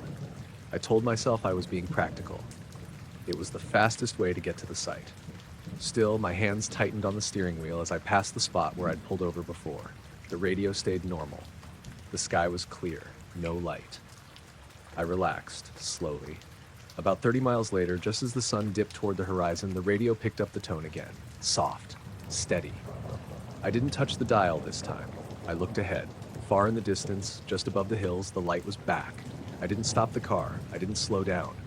I kept my eyes on the road and drove straight toward it, jaw clenched, pulse thudding in my ears. The light didn't sink this time. It stayed level, hovering just above the horizon, matching my speed perfectly. No matter how fast or slow I went, it held its position. The tone grew stronger, not louder, exactly. Fuller.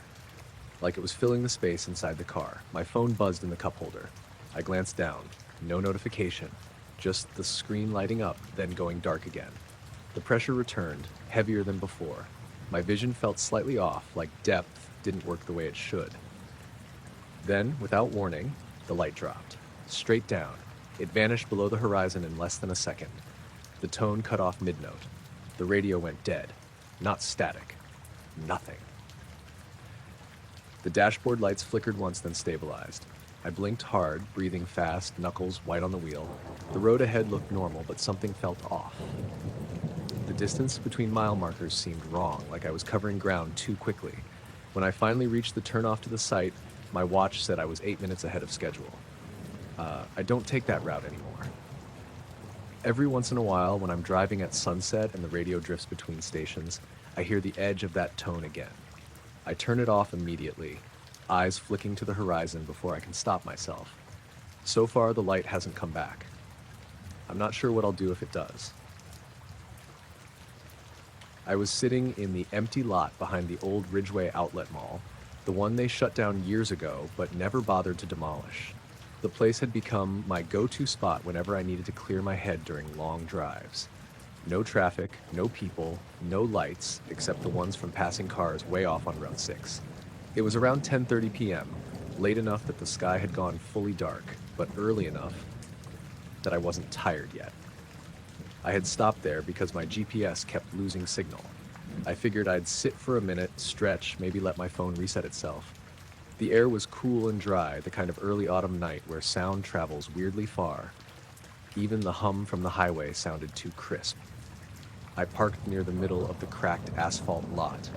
Weed clusters pushed through the pavement here and there, and the building itself sat dark and hollow behind me. I shut the engine off and leaned back in my seat. For a few minutes, everything felt normal.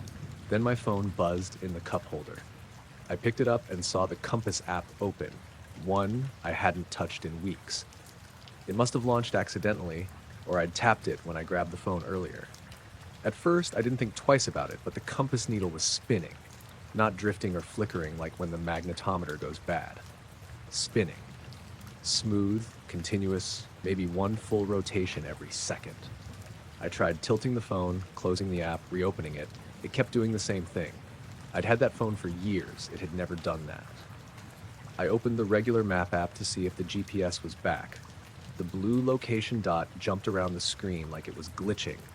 Half a mile north, then off the road entirely, then back near where I actually was, but still pulsing like it couldn't settle. The compass needle spun faster. I felt a tightening in my chest that I tried to brush off as the kind of random anxiety that hits when you're out alone at night in a place that's just quiet enough to feel wrong. Set the phone down and stepped out of the car, partly to see if getting away from the metal frame would calm the magnetometer. The spinning didn't stop. The lot felt bigger once I was standing in it. The dark swallow of the abandoned building behind me felt like it was leaning in. But the sky looked clear, no storms, no clouds, just an empty, moonless stretch of stars. For some reason, the silence felt heavier than it had minutes earlier. I held the phone out in front of me, turning in slow circles to see if the compass responded to my movement. It didn't. The needle just kept looping, steady as a clock hand. That was when the light appeared. A faint flash, white, thin, fast, cut across the sky above me in a perfectly straight line, not like a shooting star. Meteor trails arc or taper or leave slight burns. This was a clean path, like someone dragged a laser pointer across black paper. It lasted less than half a second. My first thought was satellite, but satellites don't streak, they drift. And this wasn't drifting. It was traveling too fast and too sharply. I turned toward the direction it had come from, squinting. The sky looked normal again. If anything, too normal. Then the compass needle stopped, just froze, pointing southeast. Right after that, my car headlights flickered. One short blink, so quick I almost convinced myself I imagined it. The dome light inside the car glowed faintly, even though the door was shut and the engine off. It faded after a second, like a dying battery. But the battery was fine. I just had it replaced that summer. I tried unlocking the car with the fob. It didn't respond the first time. The second press worked, but the beep sounded softer than usual, as if something in the background had dampened the sound. I got back in and shut the door. The air inside felt warmer than outside, though I'd turned everything off. I checked the time. 10:43 p.m. I'd only been outside for a minute or two. The compass needle started spinning again. Slower this time, but steady. I held my phone up against the windshield and noticed the spinning seemed to sync weirdly with the faint hum I'd assumed was the highway earlier. Except now the hum didn't sound distant. It sounded close, too close for comfort, like it was reverberating off the roof of the car. I turned the engine on, and my dashboard lights glowed a dull orange before brightening to their normal level. The radio, which always turned on automatically, stayed silent. Just the screen lit up with no station. When I hit the power button, the speakers made a soft popping sound, then went dead again. I didn't want to sit there anymore.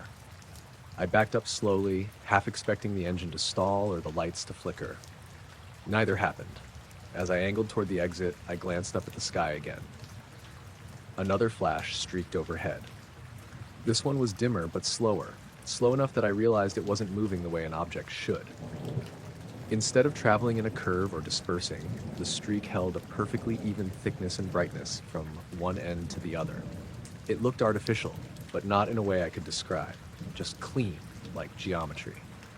The compass needle jerked wildly, then froze, pointing straight up before spinning again. I pressed harder on the gas. As I rolled toward the back exit, my headlights washed over the weeds and cracked pavement in those stark white beams that made everything look flat. For a moment, the asphalt seemed to ripple, like heat rising off a road in summer. But the night air was cold. And when I looked again, the pavement was normal. My phone buzzed. A notification I couldn't fully read flashed on the screen. Something about calibration failing, before disappearing. Then the compass closed itself. The home screen appeared. The signal bars returned. Everything seemed to snap back to normal. The humming stopped. The radio clicked back to life with static. The dashboard lights brightened just slightly, like they'd been dimmed without my noticing. I didn't slow down when I reached the road. I didn't look back at the mall. I just got onto Route 6 and drove until the empty fields turned into houses and street lights, and the hum of normal noise returned. But several minutes later, while passing a dark stretch of farmland north of town, my headlights caught something reflective above the road. Quick, small, like a flash of metal or glass. I glanced up just in time to see another faint streak travel across the sky. Slower this time, almost deliberate. My compass app popped open again on its own. The needle pointed straight at it. Then everything went still. The streak faded into nothing, leaving only stars that suddenly looked too ordinary, like they were pretending not to have moved. The compass fixed itself the second the streak disappeared. I didn't open it again for the rest of the night. And even now, months later, sometimes my phone buzzes randomly in quiet places, parking lots, empty roads, wide fields, and the compass needle twitches for no reason I can explain. It always points southeast first, then straight up, then normal again, like nothing happened. I was somewhere between Woznian and Napoleon when the radio went dead. 1 second, it was some late-night call-in show out of Toledo, the host talking over a guy from Bowling Green about gas prices, and the next, it was just gone. No static, no fade-out. Just a flat, empty silence that didn't even sound like the normal quiet between stations. I glanced down at the display. The station number was still there, the volume bar still halfway up. I nudged the knob anyway. Nothing changed. Great, I muttered, more to fill the space than anything else. It was close to midnight. Late July. Northern Ohio. The kind of humid summer night where the air feels thick even with the windows up and the AC on low. I was on County Road 13, the back way to my parents' place, because I'd left my buddy Nate's house too late and wanted to avoid the highway patrol. The world outside the headlights was just corn and soybeans and the occasional dark shape of a barn. No towns for a few miles, no gas stations, no other cars either. The last pair of headlights I'd seen had been 10 minutes earlier, coming the opposite direction. I tapped the radio off and back on. Still nothing. Not even static when I spun the dial. Instead, a faint tone began. It came in underneath the dead silence like somebody had slid a tiny tuning fork inside the speakers. One soft, pure note. Not high enough to be painful, not low enough to feel like a vibration. Just a thin, clean tone that pulsed in a slow rhythm. On, off, off.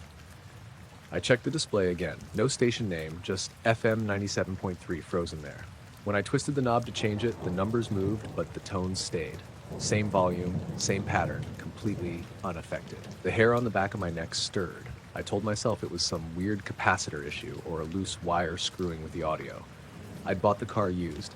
The stereo already had quirks. Still, the timing of it felt strange. The tone pulsed at almost exactly the same tempo as my heartbeat. I tested it, held my fingers to my wrist, counting silently. 1 pulse, 2, 3. The tone lined up for several beats, then drifted slightly, then lined up again. Not perfect, but close enough that I noticed. I turned the radio off entirely. The tone kept going. That's when my stomach finally flipped. The display went completely black, as if it had lost power, and the rest of the dash dimmed for half a second before returning to normal. Check engine lights stayed off, RPM steady, temperature fine. Everything looked normal except for the dark radio screen and that thin, rhythmic tone still coming from the speakers. I cracked the window to see if the sound was actually in my head. Warm, damp air pushed in, carrying the smell of manure and cut grass. Crickets droned faintly in the distance. No tone. When I rolled the window back up, I heard it again. Clear as before. On, off. I gripped the steering wheel a little tighter and focused on the road. The cornfields on either side loomed high, taller than the car, blocking out any view of farmhouses beyond them. Every so often, I'd pass a break in the rows where a dirt lane cut through. Each time, my headlights would briefly wash over a mailbox or a metal gate before the corn walls closed in again. A few minutes went by like that. Just the hum of the engine and that soft, unnatural beeping in my ears. Then the tone changed. It doubled in speed, still soft, but the pulses now closer together. My chest tightened. It felt like someone had turned a dial inside my head. At the exact same moment, the fields opened up. I came to a long stretch where the land dipped away from the road into a broad, flat expanse planted with soy. The plants were low enough that I could see all the way across the field to the tree line and the old power lines that marched along the horizon like sharp black stitches. And there, ahead and slightly to the right, hovering over the field, was a dull red light. I saw it first as a smudge above the soybeans, like the end of a cigarette held in the dark.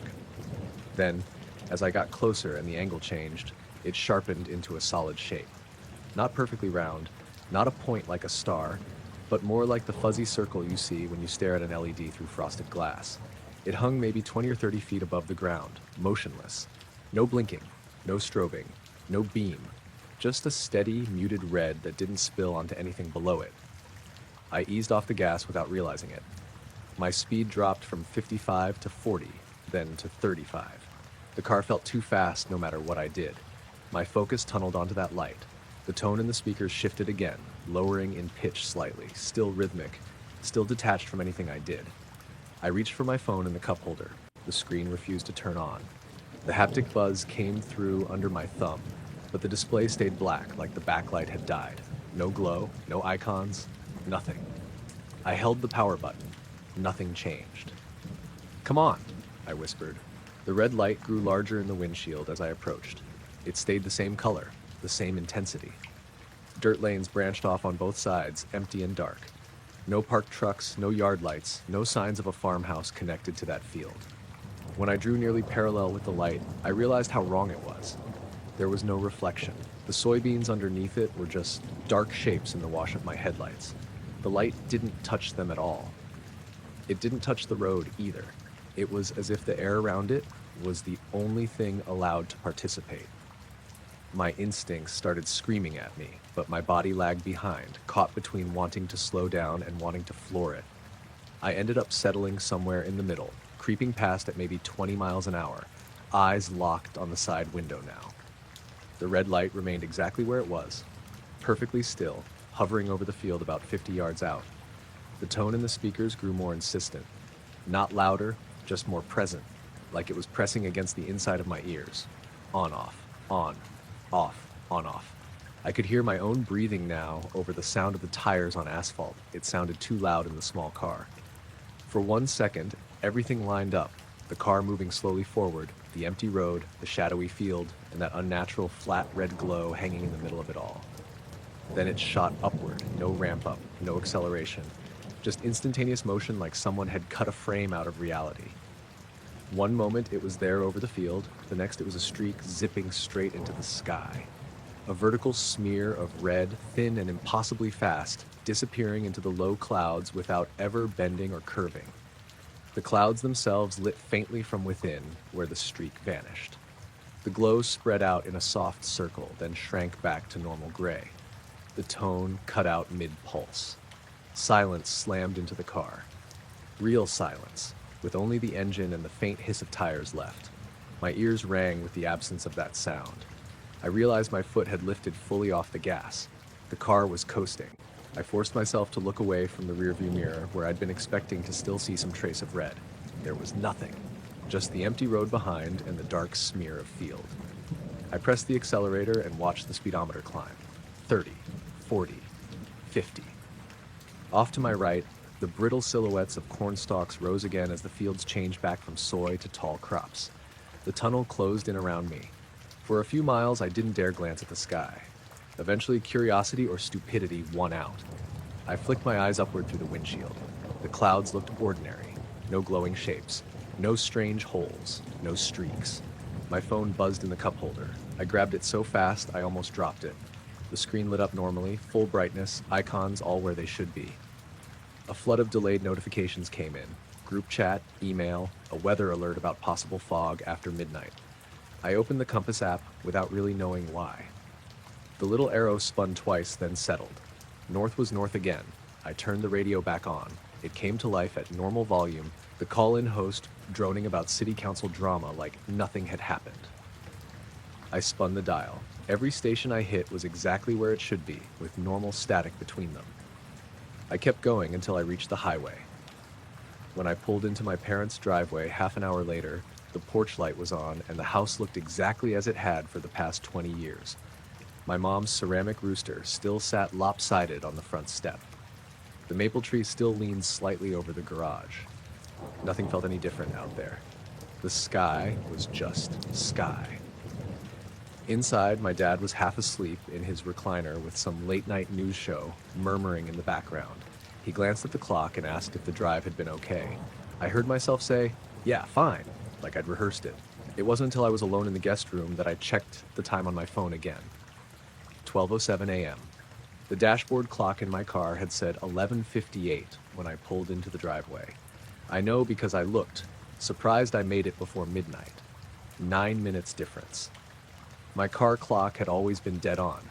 I checked it compulsively against my phone on longer drives. Maybe it had just drifted.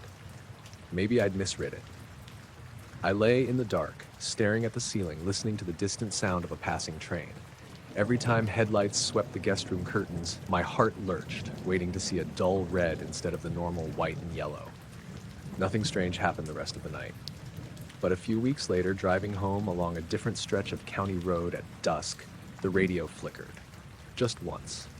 just enough for one soft, familiar tone to slip through between songs. A single pulse, so faint I could almost pretend I'd imagined it. Then everything went back to normal, and the sky above the fields stayed empty.